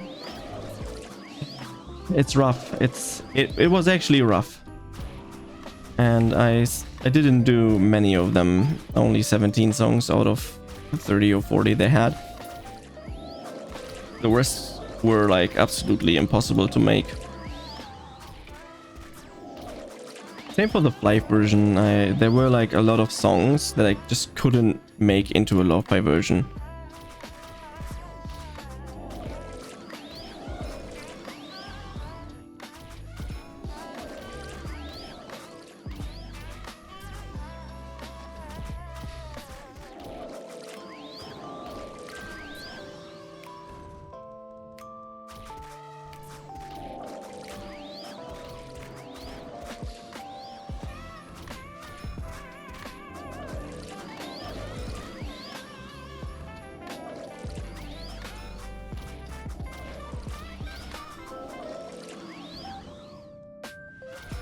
Uh-oh. I knew it.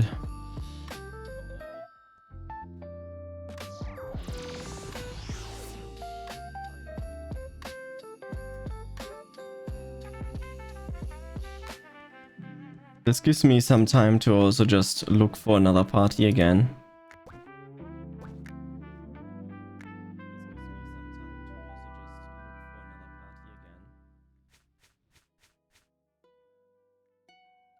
This one does not have full party though.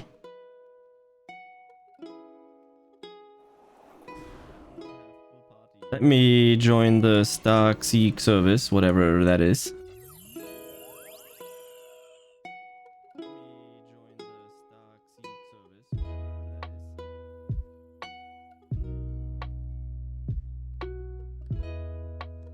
They just have more members.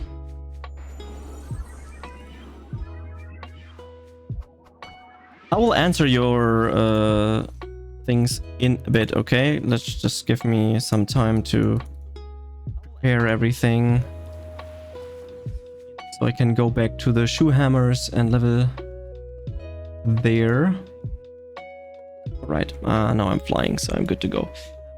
Yeah, I love playing FlyFF on private servers because you have less pay to win than the original servers, and it was weird after so many years. I would have preferred a different solution, like license for private server. For private service, the percentage of the earnings give to the FlyFF owners.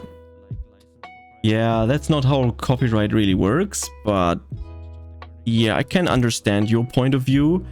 But if you are also extremely honest, most private servers were also pay to win.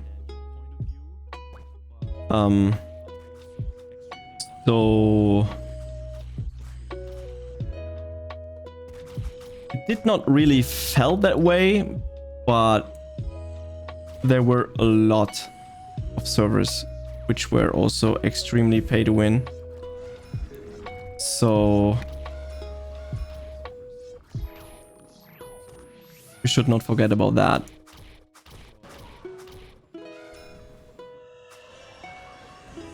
But what kind, like if we are talking about private servers, right? And you're saying that private servers should take a cut, or they put a cut of the profits, they take a cut of the profits. What numbers are you thinking about? Like, is it a 70-30 cut? Is it a 50-50 cut? Is it a 90-10 cut? Which side gets what percentages? Because you always have to think about they are the original creators of the game, so should they get 70% of the profits?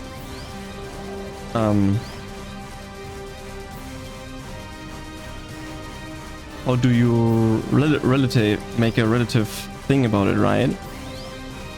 Do they only get 10% of the profits? But is that then out of proportion? Is that the correct amount? But they have to protect their IP, right? If they want to protect their IP, then they have to DMCA. Because basically what players and companies could face, or the company rather, if you're not protecting your IP, then you lose the right of the names, right? That is also a thing that can happen.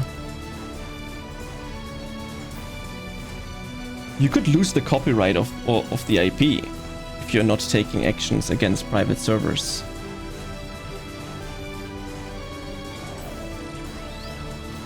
And there's a lot of things it's not really that easy to do.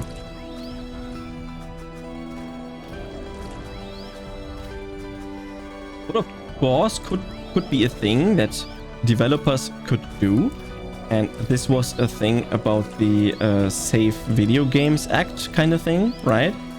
Is for MMORPGs, if the original creator of the game is not accessing or giving official support of the game, and they have no official servers anymore, that they are releasing the server files and the source code basically, or some way of making their own private servers, and then players can actually do private servers if the original owners don't want anything to do with the game anymore. They could just release them. That is actually an option that exists or that wanted to be existed when it comes to the video game act or whatever. So they could just say, okay, I don't care about the copyright and you guys can create a private server and do everything. That's the thing. Why should they? They used the code they didn't own. Don't get me wrong, I love the private server community, but they used to be the base of something they didn't own, and this is against the law. Hey Mats, by the way. I am totally on your side there. That's what I said. They have to protect their code, their game, their IP. So they have the full rights and they should also enforce them. They should definitely put out DMCA strikes and turn off all the private servers. They should. I just say, if they say and they don't want to have an official version, then they could release a private server if they want to.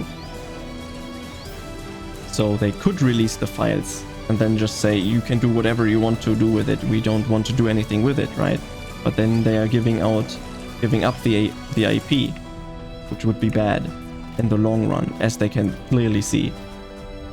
So I'm for it, basically, that they're DMCAing.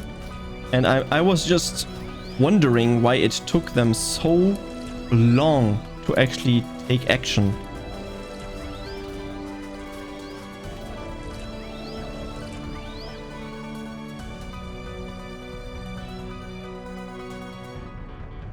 I mean, they have to know.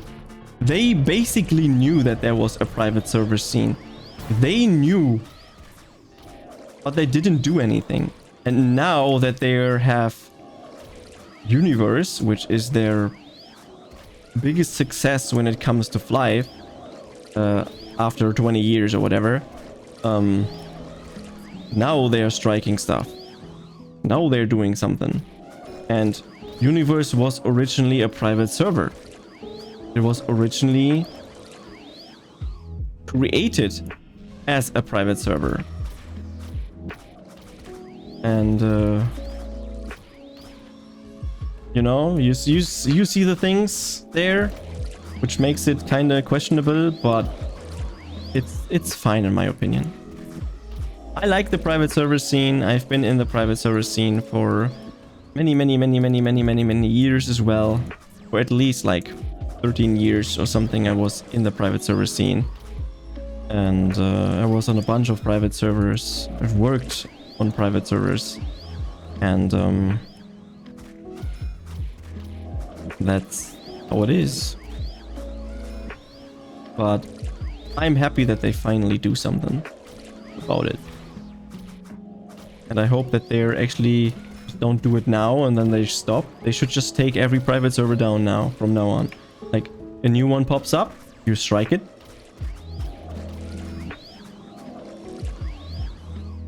That's it. Might take in years to get the full rights of the game. Actually, I'm not a lawyer. I have no idea about licensing. I don't know about IPs. What they can do, what they can protect. I know that they can just protect their game. And if they wanted to, they can just do this. And every private server would be off. It takes them off effort, of course. To find the original owners and then send them a DMCA or a cease and desist letter. But they can. And they should. Yeah, I know you were from my Clockwork FluF times. Yeah, I know. And imagine how much money servers made, private servers, with a stolen IP, right? With a stolen game.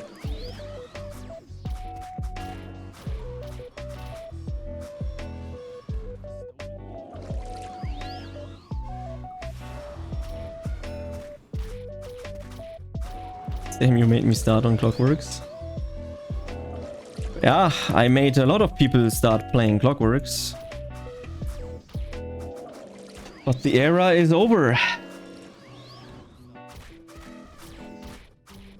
I mean, in theory, what could have happened is that a lot of players could actually try to get their money back that they have invested, quote unquote, into Clockwork's life.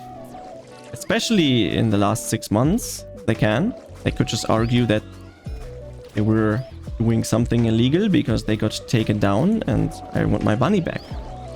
And they could charge back the money. And that would also hurt basically every private server. Not only, you know, people could do that.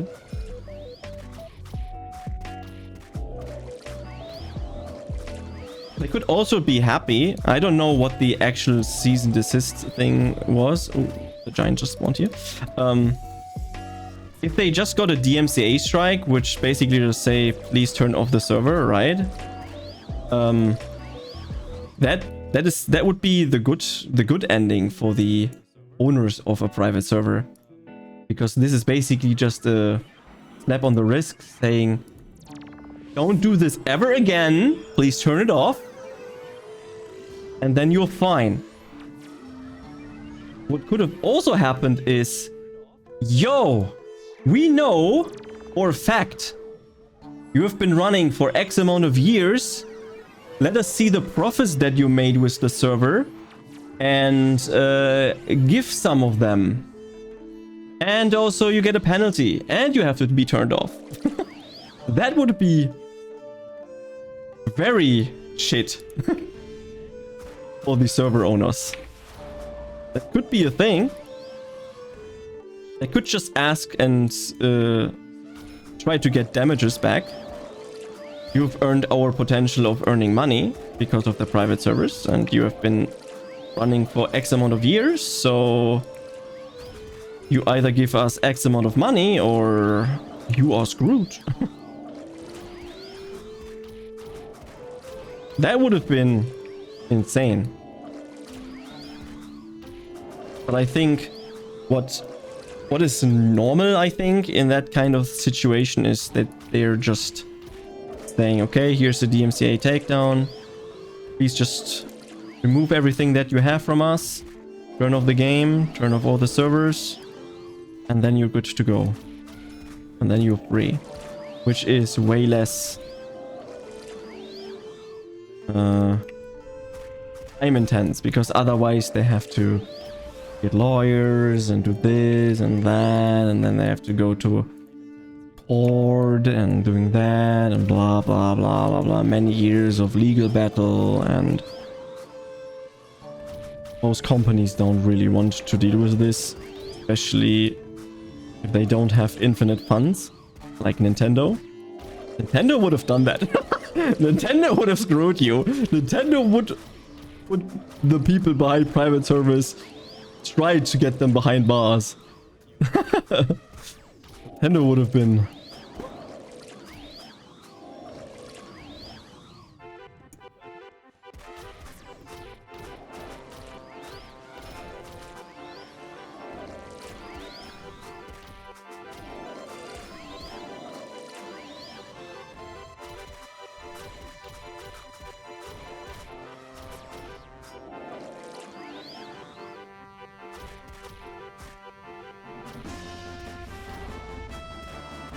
I have Pokemon or Uranium on my PC. You know, I think you're not the only one.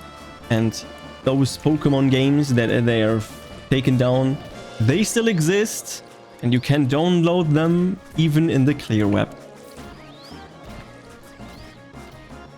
There will be a backup somewhere.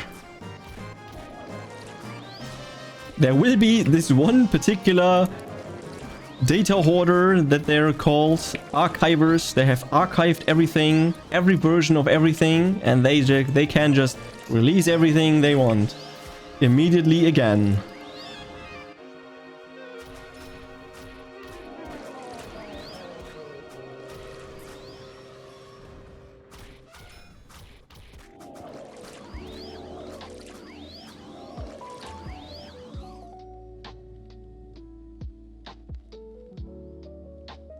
I got pinged and put on something.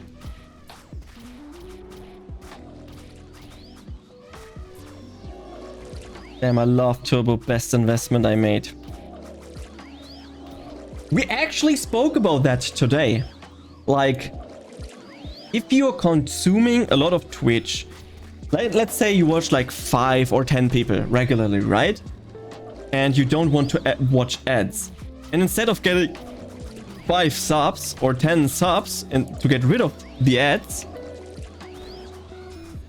you can just buy Turbo, don't have ads, indirectly support 10 streamers with a little money, because if you have Turbo and an ad would play and you just skip it by having Turbo, the content creator gets actually a huge amount of cut, by the way. It's not little. Twitch Turbo pays insane. The same for YouTube Premium, by the way. If you have Premium and you watch a YouTube video, the creator gets way more money out of this than a normal viewer. And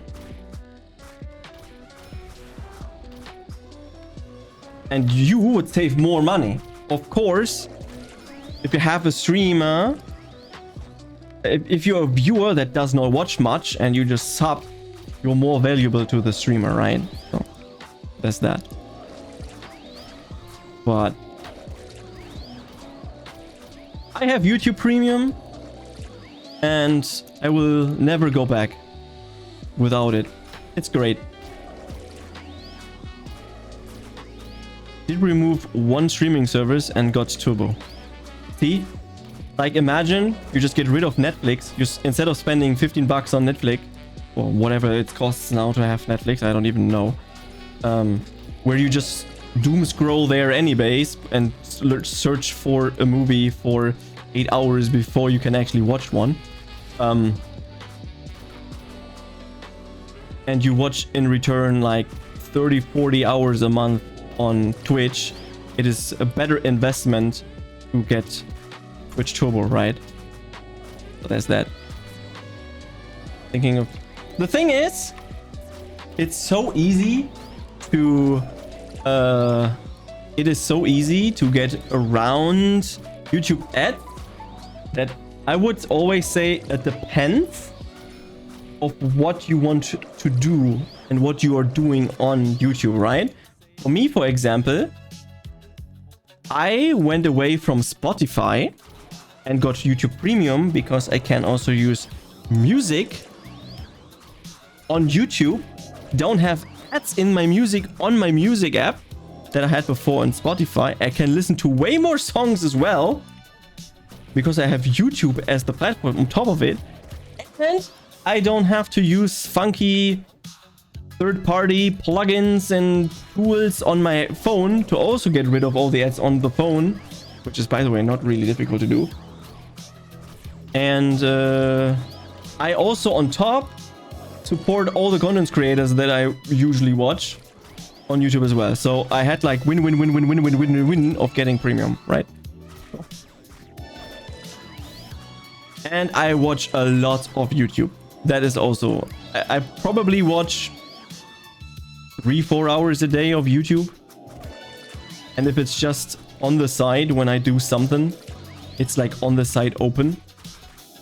Or I listen to music, right? With YouTube music. So it makes sense for me to have it. So there's that. I'm a Swede and Spotify is Swedish, so I always use Spotify. The thing is, I see the appeal of Spotify, for sure. But after I made the switch, I don't care. And I get YouTube Premium for free because of family. So, and they basically went from Spotify to YouTube. So, I'm not complaining. It was tough to switch, to say. But it's fine. You should try AoE Blade. I find it very fun, but I'm not playing this game anymore. Hi Nix, by the way. You're not playing the game anymore? Oh, come.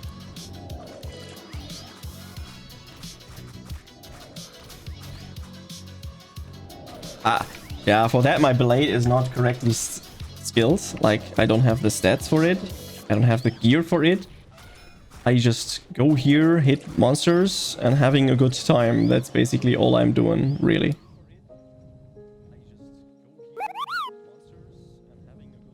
Thanks for the follow, I guess. If that was a follow. I heard a Mogri. Someone play the sound? No. I can also do this. 1 second, I need to rebuff. Hi Amek, how are you doing? Hope you have a wonderful evening.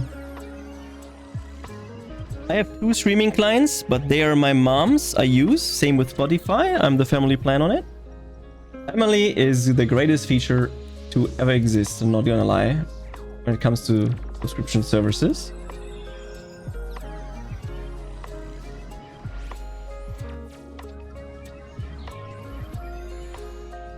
It saves me a lot of money.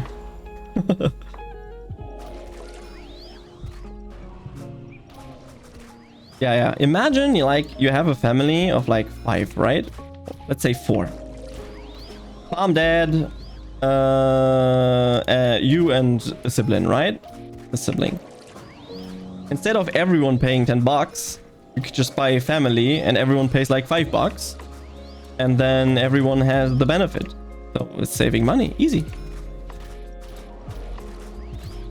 And that is absolutely insane and crazy. I love it.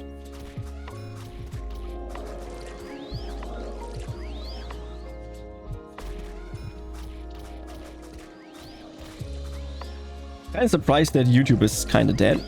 Usually YouTube gets a lot of viewers, which is funny. But nobody's communicating on YouTube. But it's fine. I don't mind.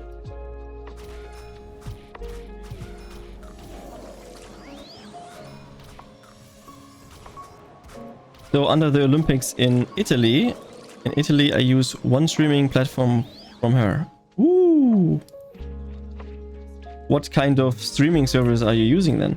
I don't really use streaming services because I have my own streaming service. So I don't have Netflix. I have Amazon Prime Video though, but that is because of Amazon Prime. And I use the Prime also on Twitch. So it's a win-win-win-win-win-win-win to have Prime. And video is just on top of it. But I don't have any kind of real streaming services that I'm also using, so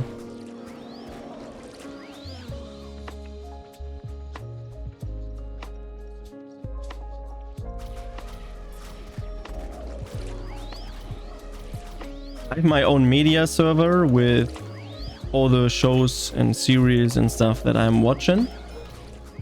And I'm using also someone else's Plex with a lot of movies, TV series and stuff. And there is no need for a streaming service.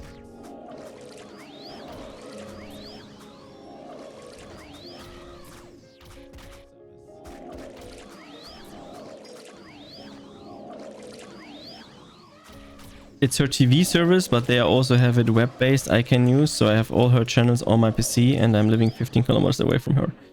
That's cool! So you can basically just watch TV for free. In Germany, TV is not free.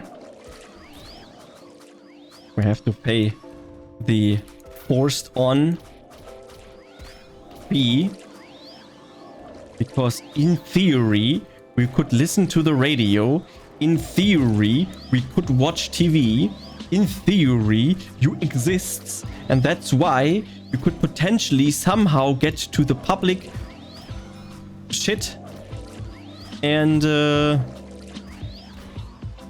could watch various things, listen to various things. It's so dumb.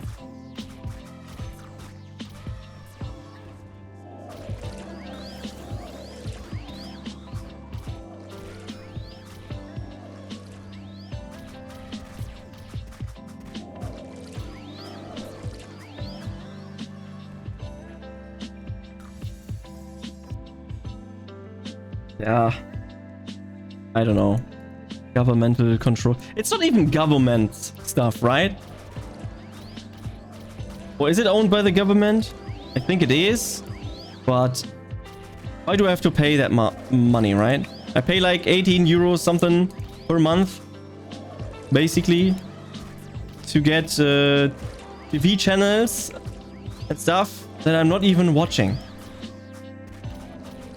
I mean, every now and then they create a series or something that I'm actually interested in, and then I watch that. But is that worth the 18 bucks per month that I'm forced to pay no matter what? I don't know. I don't know, man. But it is what it is, and it is a really deep rabbit hole that you're saying, yeah.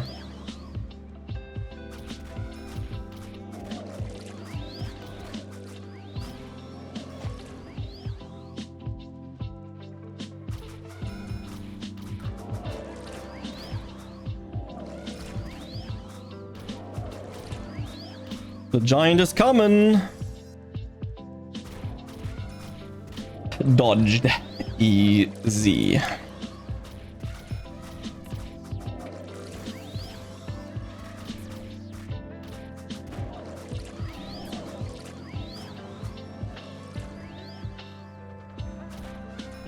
Uh-oh. I hate that he stops attacking if I try to use Berserk. Just continue attacking. I don't know what you mean. Why stop it? I hate that in this area in Darken 3 they can get stuck under the map. Best part of our state-owned TV is that it's 100% ad-free. The thing is, it's not even ad-free for us, dude. They still play ads. They still have commercial breaks. You pay money and they're not even ad-free. Maybe Netflix was like, the state-owned TV series thing in Germany. They are forced to pay money for the governmental TV things, but they also have to watch ads. Let's include that in our service as well.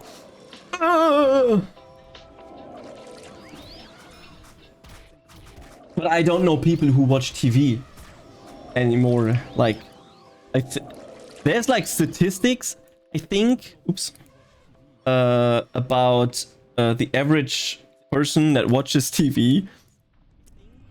And I think that I heard something along the lines like the average person that watches TV is like 60 years old or some shit. Like, who still watches TV, man? Not the young people. They watch TikTok and doom scroll all day. And there were also like, I heard some Gen Zers saying, why should I watch a series on Netflix? I can just watch the series on TikTok. I mean, yeah, but they watch it out of order, but eventually they've seen the entire series. It's like, dude, you have to be so brain rotted. What the hell is that?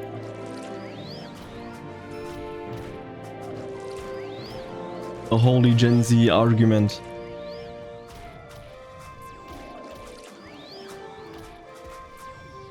Oh my god, I almost died. Didn't pay attention. Classic me!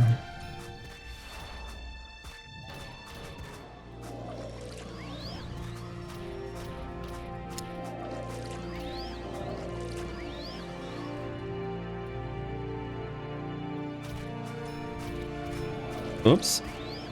Don't kill me, please. Don't kill me, please.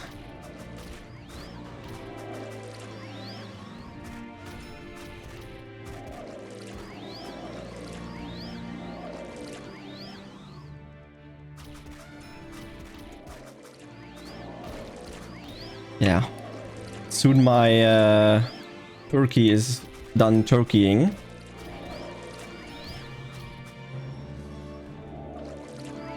I think that was the most interesting sentence I've ever said.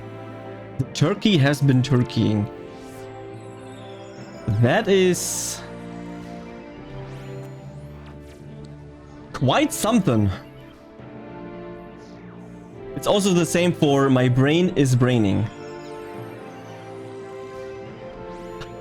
I did say that at a certain point. I fully remember that. My brain can't be braining right now. Or something like that I said. No, I said my brain is not braining anymore. Yeah, that's what I said. We're gonna go to make some soda stream drinks. Gonna save the money of soda. That's cool. Smart.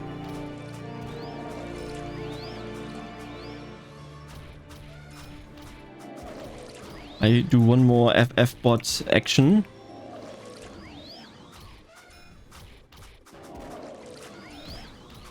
Yo, the crit! My brain was not braining anymore and I almost missed that.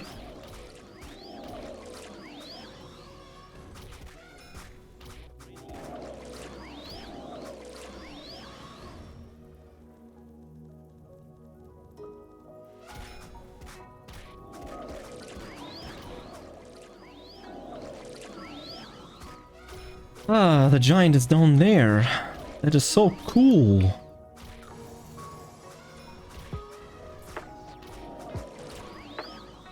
My game is lagging. Is the server lagging? I'm still surprised that the game is running that well in a browser. It's sick. What modern technology can do is cool.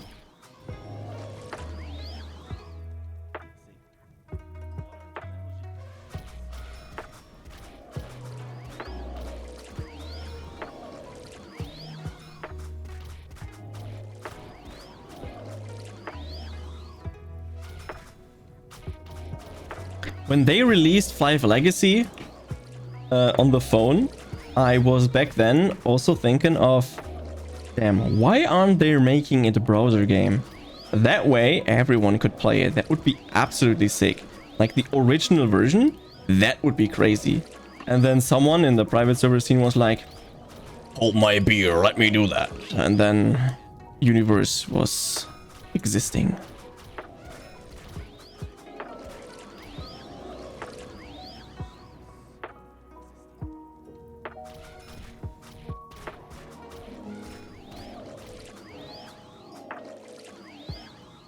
I also thought it would be absolutely mega sick if they would have remade the entire game and basically put it like in a insane engine like Unreal Engine 5 or some shit.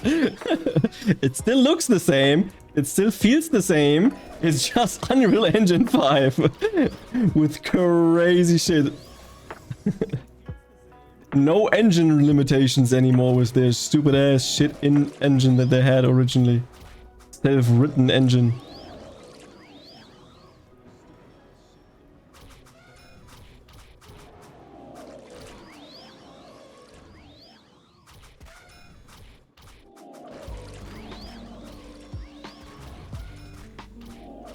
Ooh, sick song. Dun, dun, dun, dun, dun.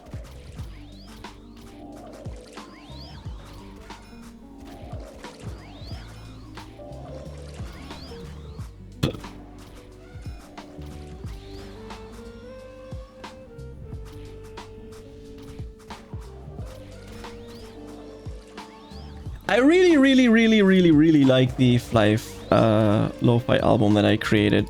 It's so good. It's so good. And a lot of people like it too. That's what I've noticed.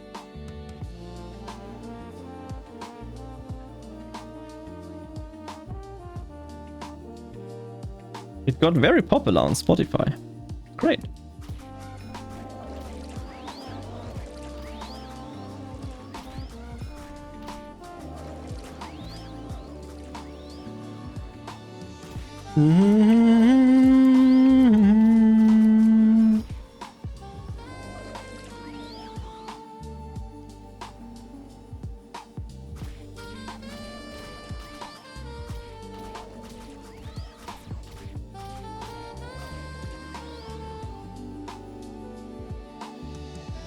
Oh, we already done with all the things that I wanted to do.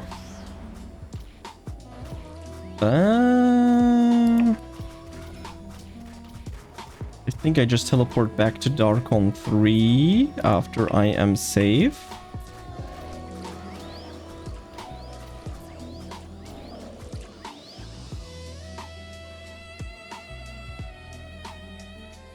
And then I should be done for today. I think it's already late, 11 p.m.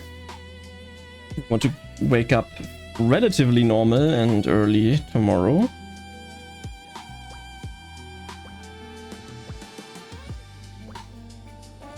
So let's see what I have in stock with this. Some cake.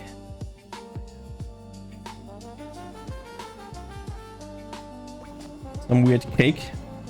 Okay.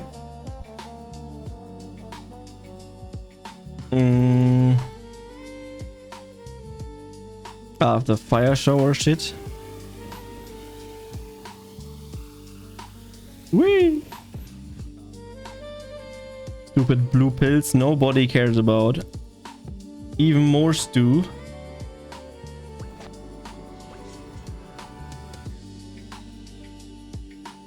Dun dun dun dun dun.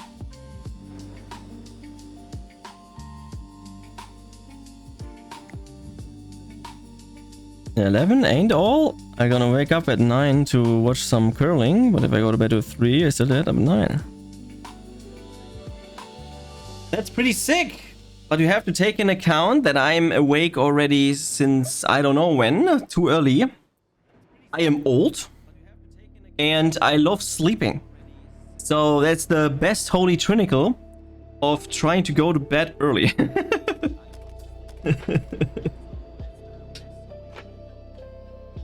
Oh, that's a nice song.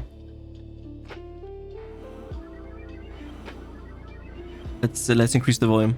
Listen to this song. This song is great.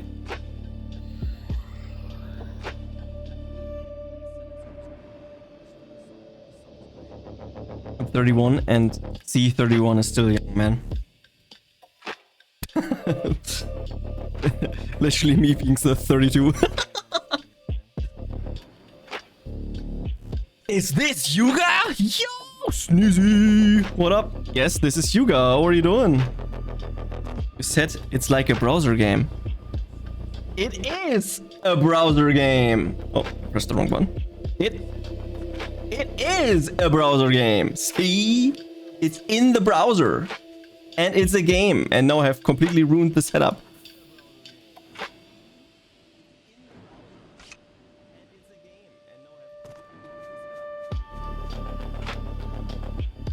You ain't lying? I ain't lying. I'm also not a lion. It is true. Look, there's another instant of the game. Holy, it's a browser game. Oops. It's the button for full screen. F11. That is crazy. But a working man that very late hours on the weekends. Ah, yeah, I feel that. I feel that. Ah, Densha attack is coming. 19th of February. Have to see if I have time there, but potentially gonna check out a Densha attack. Nice. How smooth can it be when it's just a browser game? Extremely smooth. In the top left, you see 200 FPS. No problem. Smoother than the original game. It's good. Thousands upon thousands of players. Still smooth. It's good. You can play it on your phone. You can play it in your normal browser.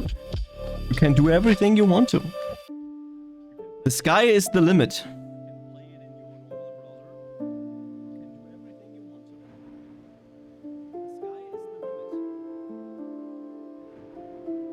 I'll have to stand for a second. Let me get this up.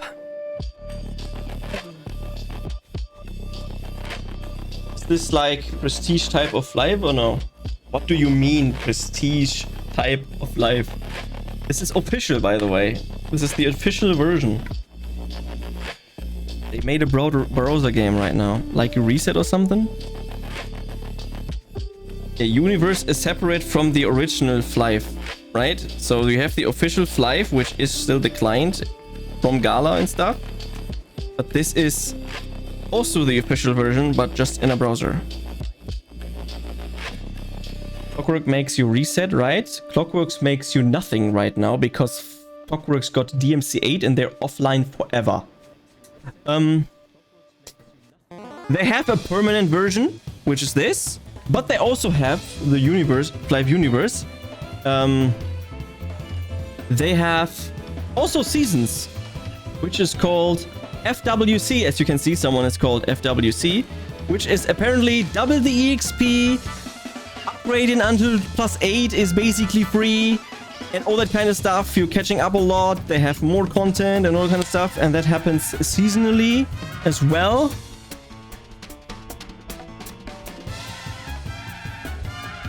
And after their season is done, they transfer everything to the original version.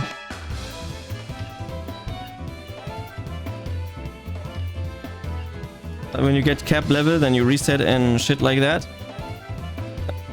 Not many people are capped in this version. The max level is 190, and apparently it takes forever to reach level 190.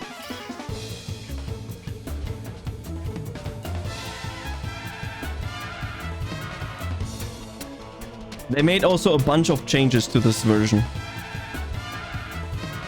They also added like farming and all that kind of stuff. Gathering and Azria is from level 90 onwards. They made a bunch of different changes. Why I'm in Darkon 3. May I have the link? It is Universe Life. Yes, I can post it. There it is.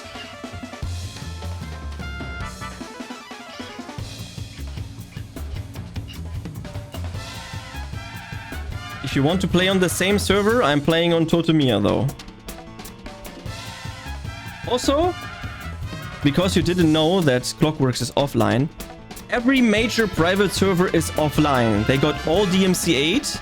They are all turned off. And Gala is actually going against all private servers now. They want to shut down every single private server, and they are taking down every private server. They want to get rid of the private server scene.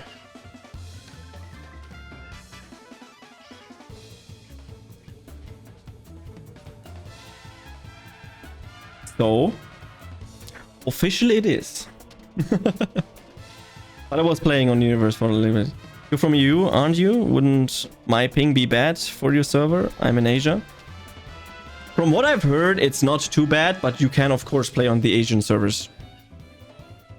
I just said if you want to play, and I'm not playing all the time. I play maybe like once or twice a month at this point. Universe, so not often. Because I usually play Final Fantasy 14 raiding at the moment. But as soon as the raiding dies down, because we're currently at the end roughly of the sessions. As soon as we're dumping down, I'm gonna go back playing more FlyFF Universe. So yeah, I see you doing FF stuff. Keep lurking your stream, waiting you play FlyFF. Don't be shy. We can still talk if I'm not playing FlyFF. You're right. I can totally understand that Final Fantasy is not for everyone, right? But I'm still the same person. I'm just vibing, talking, having fun. I'm often very upset and sad when I'm playing Final Fantasy that there's not many people writing in chat compared to FlyFF, right? But of course, this is more chill. I can grind. I'm alone. I can do whatever. Blah blah blah blah blah. And but on Final Fantasy, I can also just talk, mute myself, and do various things, right? So there's that. trying to be healthy. I'm standing because my butt hurts.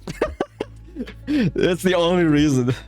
After sitting many hours, my butt starts hurting, and then I just stand for a while.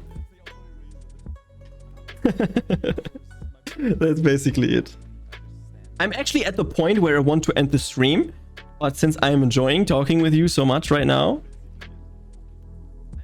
I'm just gonna keep talking and just having a fun time.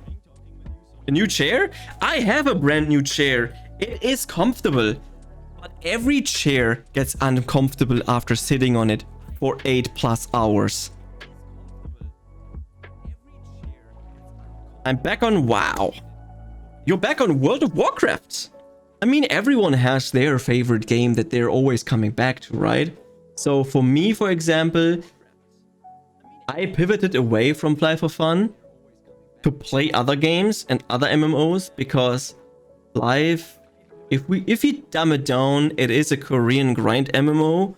You just sit here, grind, and if I would not stream it right now, I would potentially never play FlyFF again because it is so boring to just do that all the time by yourself, in my opinion, because I am not a fan of pointless grinding like crazy, right?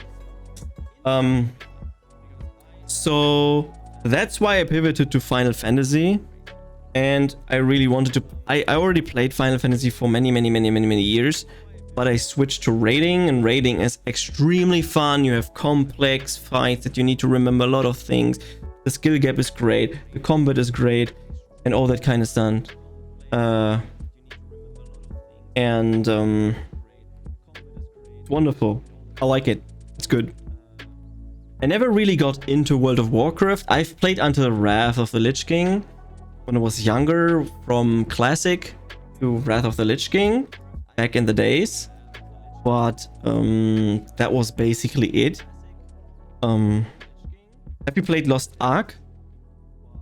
I think I did, but not much. I got like barely any levels done. I didn't get really into it. I know that a bunch of friends played Lost Ark and had stuff there, but I really did not get into it. Do you also play other MMORPGs except FF14? By the way, hi War Dance. Right now? No. I don't. I've played in the past. What MMOs did I play? I've played FlyFF, obviously, because that's what I'm playing right now as well. I played FlyFF. I played Guild Wars 2, World of Warcraft, Fiesta Online, Metin 2, a bunch of like very old school stuff, Ion, Terra. I played a bunch of millions of MMORPGs. I tried to play as many as I could when I was younger, right? I played RuneScape, old school RuneScape, a bunch of MMORPGs.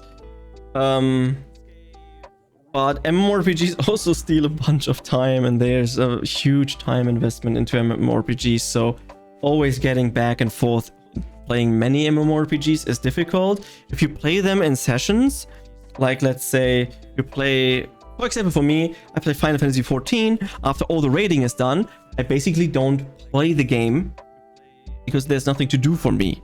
So I play a different game, different MMO, until something new in my main MMO, which is FF14 at the moment, is out. Then I play that again, and then it switch all the back and forth.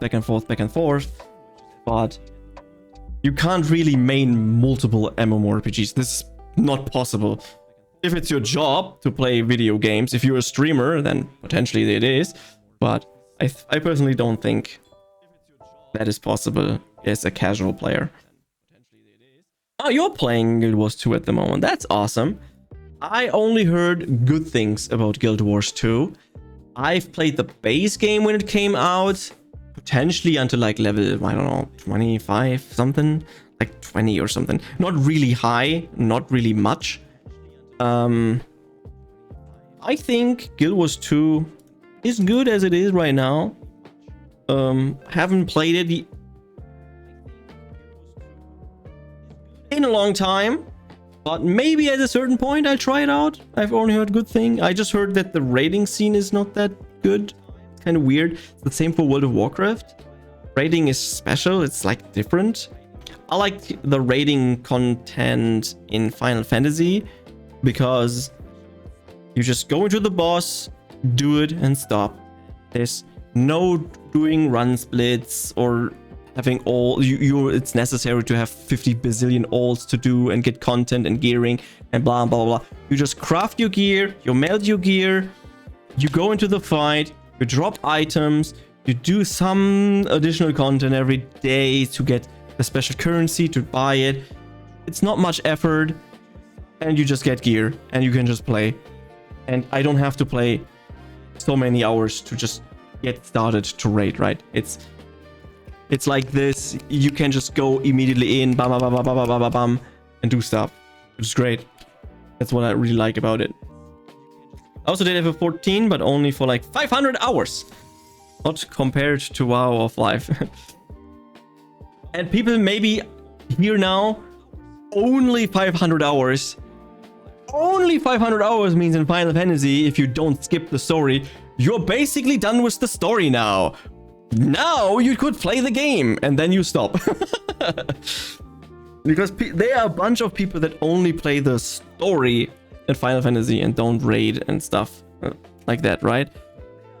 If you like difficult content, I can only recommend raiding. It's great. Having too many games is not really fun or healthy. It can be fun to play multiple games. That is not the problem. But it's not healthy if you want to be very competitive and very good and always on content with every MMO that you play. It's not possible. Yo, Kevin, what's up? Been a while. How you doing? Glad seeing you here. We're currently talking about MMORPGs and what your favorites are, what are the cons, what the pros, and all that kind of stuff. And that maining multiple MMORPGs is basically not feasible as a casual player, really. I tried FF14, but the game got ruined for me. I joined a RP server and got invited to a real RP guild and ended up in a hot tub and nightmare left the game and never came back. There's also that aspect of the game. Roleplay in Final Fantasy, especially if you go really deep into RP and you start installing mods, then shit's going absolutely crazy and ham in Final Fantasy 14. Yes, but the good thing is, modding in Final Fantasy 14 is not against terms of service anymore. They are allowed if they are visual and don't give you competitive edge over other players or an unfair advantage. So visual mods are actually allowed now, which was not the case before. They just recently did this a couple of months ago, and it's actually insane and actually cool. Played almost each expansion, but not to the end. Did you play Dawn Trail though? That is a real question. Did you play it? And if you started playing early on and played every expansion, did you get to Endwalker at the end? I really want to know your opinion about the entire... So for everyone that doesn't know, Final Fantasy have different expansions, right? It starts from the base game, which is A Realm Reborn, which is the second version of Final Fantasy 14. But it starts there now, and then you go to Heaven's Ward, then to Stormblood, then to Shadowbringers, and then to Endwalker. And in all of these expansions, the entire story unfolds until Endwalker. It gets crazier and crazier and crazier and crazier and high peak and blah blah blah. And at Endwalker, the entire story arc, the 10 years or whatever it was building up, finally finishes and ends. And some people like it and some people don't. But I think the majority liked it, the end.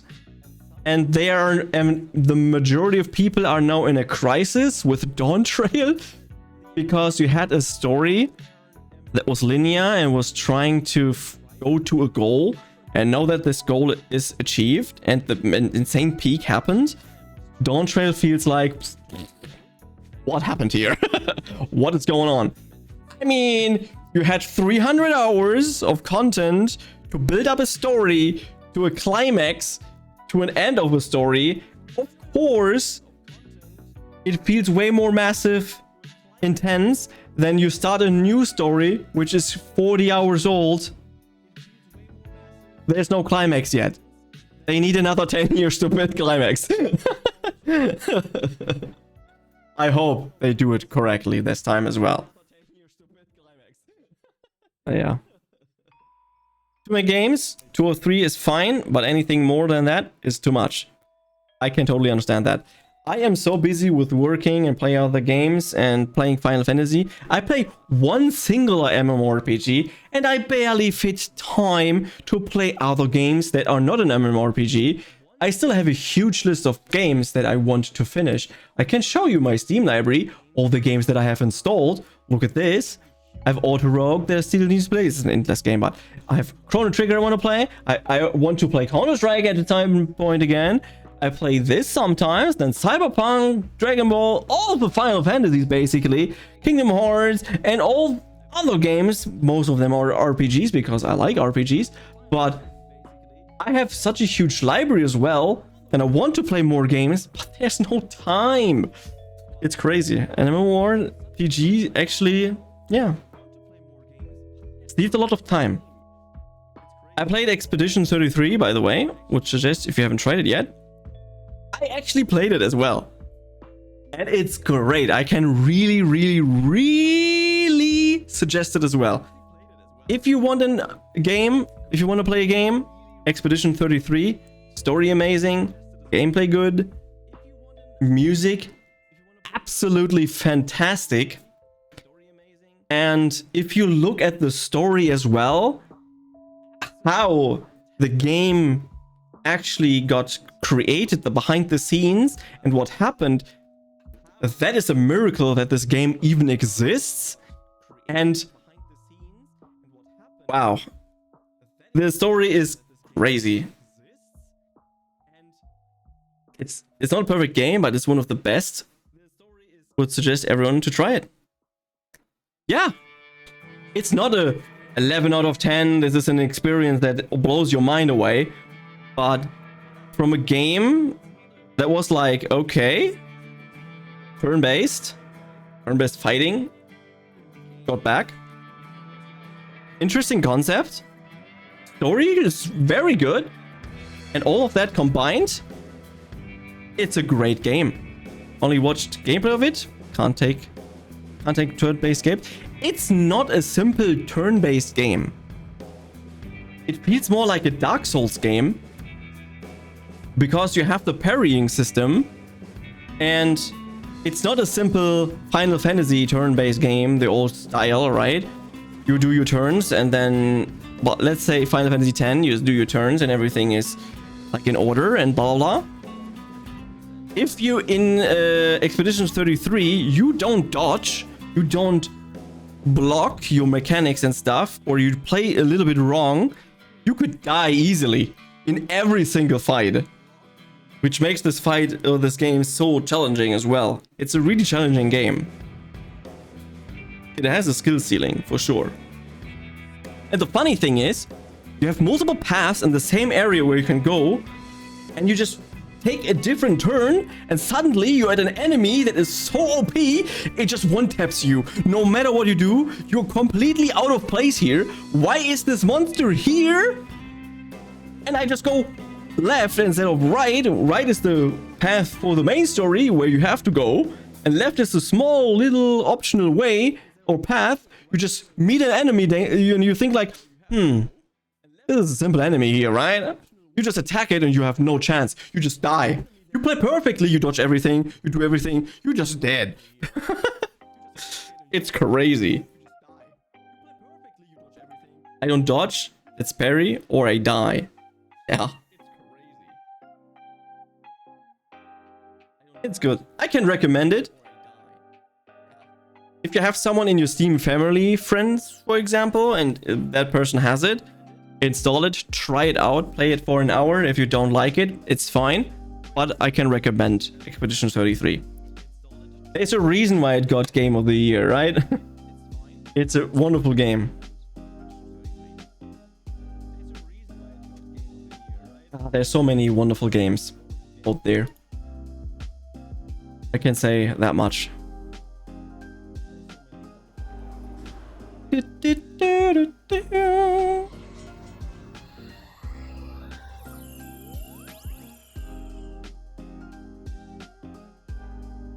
33 is great. It is. Hi, Amy, by the way. I hope you had a wonderful evening. Especially if you love Final Fantasy series, especially the older ones.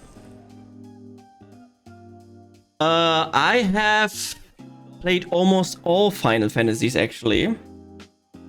The only ones that I have never finished is Final Fantasy 13 and Final Fantasy 15. For whatever reason, I never really could grasp the game. 13, Final Fantasy 13 feels like a 40-hour tutorial before you can actually play. So boring. I wasn't a fan of the story. It didn't really catch me. Maybe I was too young and didn't understand when it got released. I don't know. Too young is an understatement. I was already old, but I don't know. And 15? I don't know. I played it for 2 hours and I was like, I don't get it. Kind of weird. But I liked 16. Final Fantasy 16 was great. So. The thing I love the most about it, there's no politics. It's just story and great freaking music. The music in Expedition 33 is 10 out of 10. Unironically, I am listening to the soundtrack of the game in my free time. It's wonderful music. I mean, I don't understand French, but it's wonderful music. I give you that. It's great. I played Expedition 33 on the hardest difficulty and then ignored the Lumina system till the end game. Oh. That you even got into the end game is a miracle. That is absolutely crazy. I also was like, it can't be that hard, right? I play on the hardest difficulty as well. And then I was like halfway through the game, I'm like, this game is difficult, man. Holy shit.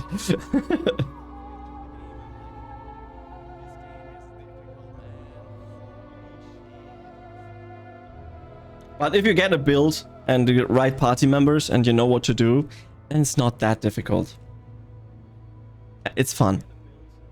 Thing is, E333 is like the whole story is a tutorial. The hidden boss, a freaking real game.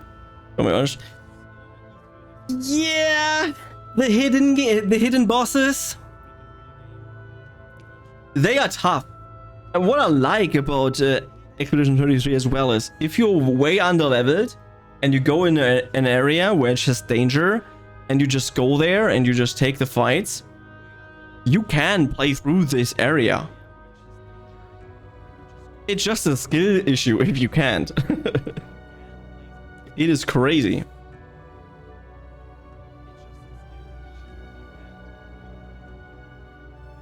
And you get fuck tons of level as well. On top of that.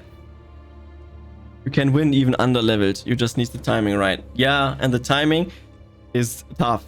Especially on the harder difficulties. You have even smaller window of hitting the correct thing right. So there's that.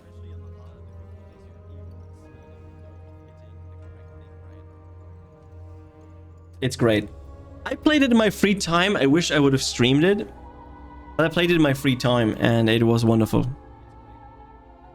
And it's really tough for me because there was a period of time where I have streamed basically every single game that I've played. And it's really tough if you have a gaming library and you are in a mindset of, I really want to stream that game. And getting back to a point where you're like, okay, I don't have to turn on the stream for this, or I don't have to make content out of it. I don't have to record it. I can just play on my own. It's really difficult to go back to if you're used for so many years to stream every game that you play. That's a really tough challenge as a streamer, right? You're always making excuses of like, yeah, I don't play this right now because I kind of want to stream it though. Yeah. I grinded leveled at Noir. First time got one shot, then I repeated and repeated, got me the highest level. Beer break, smoke, North. Then I enter a play a universe or code or something. Cool. That's cool. Yeah, and I will potentially just go to bed soon. Also, I'm not a streamer and still encounter feelings for that when playing games. Yes. The thing of, yeah, but I could do this. It's so difficult to just say, okay, fuck it, I just play by myself. I mean, you have to take into account that I make YouTube content since like 2009. 2008 even. Like that's where I started doing stuff on the internet, right? I did the entire let's play kind of thing back then. And I had a channel originally that got completely copyright striked because back then let's playing was a no-go. And I just got completely wrecked. So for a very, very, very, very, very long time, I'm creating content around things, or I just stream and stuff. I'm doing streaming since 2013 with breaks in between, of course. And when you are streaming and doing videos about video games for so long, it's really difficult to go back to a state where you're like, yeah, I'm not making content out of this.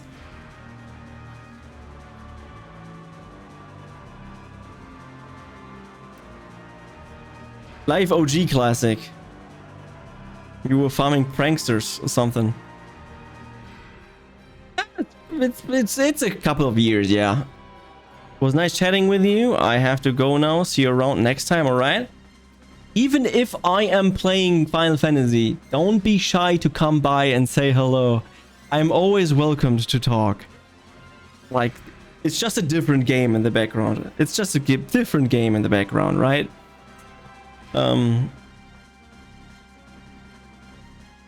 But I'm always willing to chat and have a good time. I will also turn off the stream now. I'm so sorry, but I wanted to leave half an hour ago, but I was caught up with you guys chatting. It is so fun to just talk to you guys. So with that, I say I hope you all have a wonderful rest of the weekend. I will most likely be back on Monday when we are raiding Final Fantasy XIV. And if I'm in FF14, feel free to chat. I am so happy if people are there I can talk to. And I will be sometimes taking a little bit longer to respond, especially if we are progging and we're at a point where I'm totally lost and confused. But in between, I always try to talk with you guys. I'm about to hit 10 years of following you. Damn! 10-year follower anniversary. April 26, 2017. That's crazy. If you hit the 10 years, I'll give you a sub. For longer than a month. You're in universe? Now everyone is coming, man. I want to end the stream. How are you doing lunch? Yeah, I've been playing the universe in December, I think. I started playing. Yeah.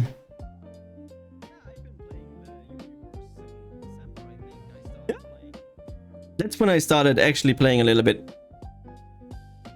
I know, that's why I just wrote, you are so mean. You're a meanie lunch. But I hope you're doing well.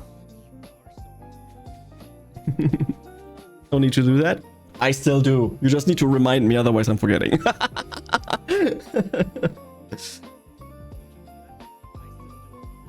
Yeah, busy. Work, 14-hour day. I have vacation for 1.5 weeks because in a week and a half I have a really important exam that I have to write. And I still have to study. So that's why I took vacation time. So I have more time to study. That is currently the goal. And after that, I hopefully in FF14 raiding will be done at a certain point. So I have more time for other stuff then as well. What is that? What do you get good besides playing this game again? I'm doing fine. So the thing about Universe is I play whenever I am feeling like it, right? Main game is Final Fantasy XIV. I raid 12 hours a week. Then I work. And every now and then I just start up Universe. And since I am streaming 4 times a week and I don't really mind doing so, I will potentially just, as soon as I'm done with the raiding content, which is relatively soon, hopefully a couple of weeks, then I'll just squeeze in Universe, because it feels like in Universe there are more people willing to talk, and I love talking to people, and it's great. And it's just a game that I just play on the side. I don't care. Double Universe too few weeks again. But was like, with no time, not worth it. I have to say,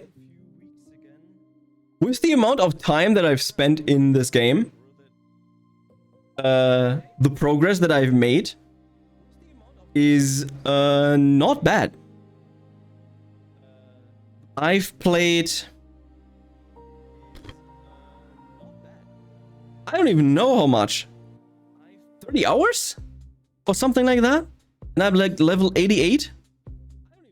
It's totally fine for me. I don't care. I don't need max level. I just chill, grind, talk, have fun. Community is friendly, giving me items and stuff. It's great. Yo, Dustin, what up?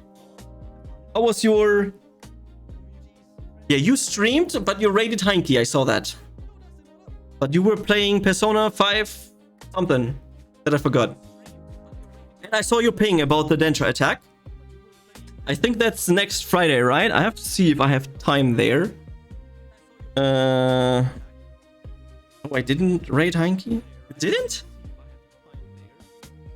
And I just saw you in his chat. Something along those lines. Could be. Yeah, it's the demo release.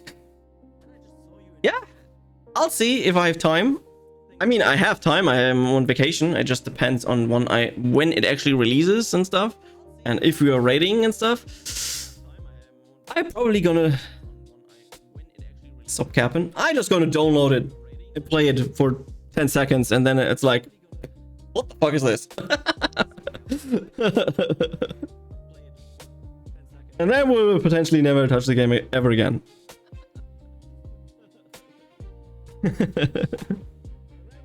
So there's that. And I think you guys are doing this on purpose. For the past 40 minutes, I wanted to turn off the stream, and then every time I'm so close to actually stopping, someone new comes in, and then I want to talk with that person. Rude. Rude of you guys. Joking. FF raid doesn't look easy, by the way. Was checking few minutes of your last stream. It's not easy. It's so complicated. Do you want to see something? There's like something like a raid plan, right? You want to see a raid plan? You want to see a raid plan for one singular mechanic? One mechanic in the game? I'll show you. Look at this. Look at this. Look at this. I show you. One mechanic of the fight. One singular mechanic. 37 pages for a mechanic. One. 37 steps that you need to know and you need to remember. 4 bazillion trillion different things. Oh!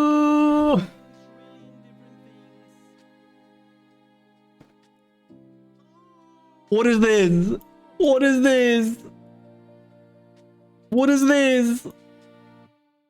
Hey, good luck. Thank you. 1 mechanic. 37 pages. 1 mechanic. Then there's also 1 other mechanic. By the way, 40 pages. 1 other mechanic, which is this. That you need to know.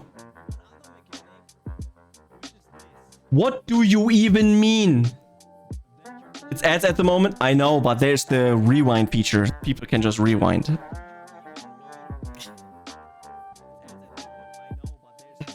It's crazy.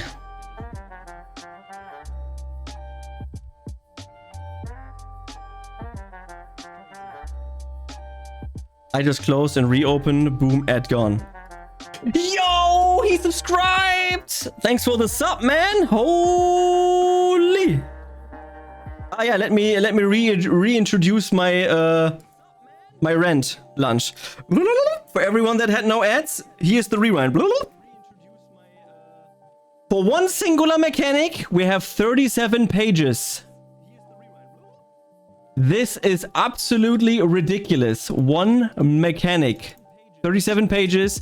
A different mechanic from page 14 to 40 is another mechanic. 2 mechanics out of the fight. What the fuck? And you have to remember this. Fights are difficult in this game.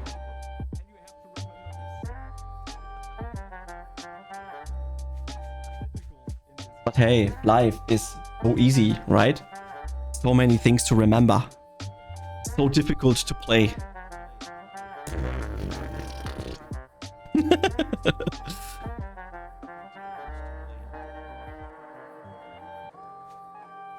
Rating is cool. I like it. Guess not many will clear it ever. Already cleared a lot of people. A lot of people already cleared the fight, obviously. By the way, there's 4 fights. 4 entire fights. Technically 5, because the last fight has 2 phases. Phase 1 and 2, which are 2 separate fights. So... every raid has many pages, like 40 or something, right? Fight 1, 2, 3. And there's different strats. But at a certain point, when you're investing a lot of time, you don't really need anything to remember because you know the fights by heart. So instead of remembering 160 pages, I don't need to remember anything for the first 3 fights because I know them. I don't need to look at any raid plan. But first clear. First 3 clears. Dude.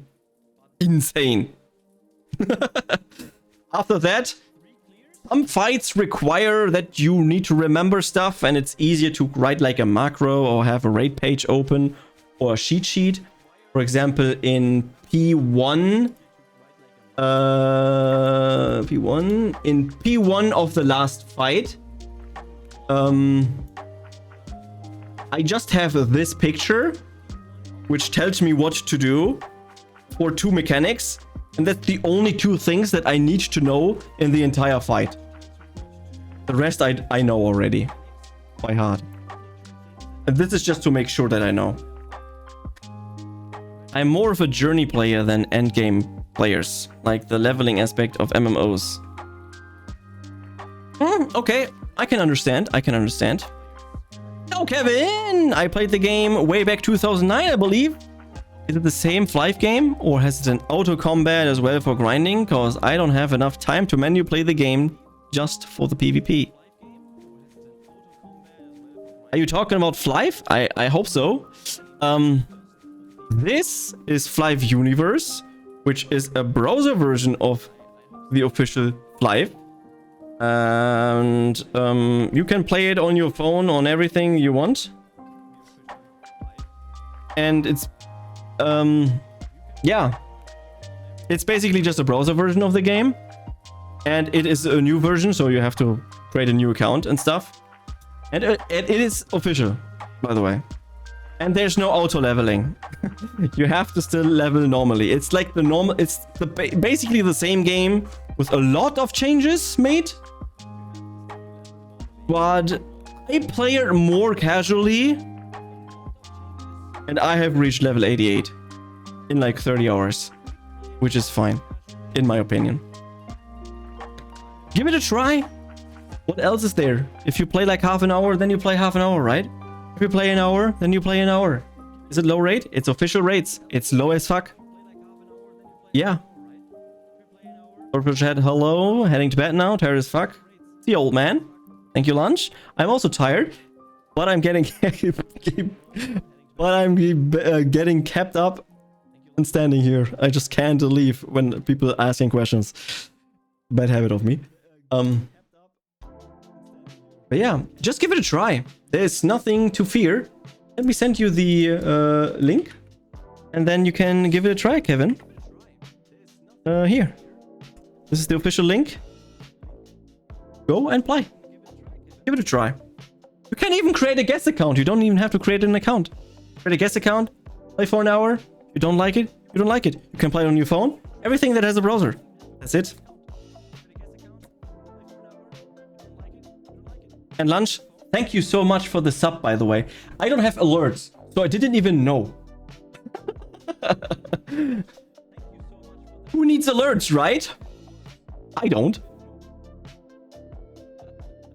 I only have an alert if someone follows. I'm gonna drink my last beer, and after that, head to bed. Curling starts at 9. Enjoy with the curling. I will no end the stream. If someone new comes, you will be ignored. Because I want to go to bed. If you like the content, if you like to chill out, if you're watching on YouTube, feel free to subscribe. If you like MMOs, give this video a like. That would be amazing. If you're on Twitch, thank you very much for watching. Thanks for chatting, by the way. It really helps. You can follow on Twitch. That would be cool. I don't care. Have a wonderful evening. Have a wonderful rest of the weekend to everyone. And I will be back on Monday with Final Fantasy XIV. We are probably going to raid M12SP2. So the final fight, the last one. I'm joining the Discord. That would be crazy. My Discord is mega hyper death. People only gamble on there. They're gambling Pokemon and they're fishing fish. That's everyone doing. And some people play with the bot that I programmed, which is cool. That would be cool. Feel free to join the Discord. And if you like music, like this that you're hearing, check out my Spotify. I have also music there. And a FlyFF OST Lofi version. An entire playlist. And they're cool, I think. So, thanks for watching. Have a wonderful day. Good night.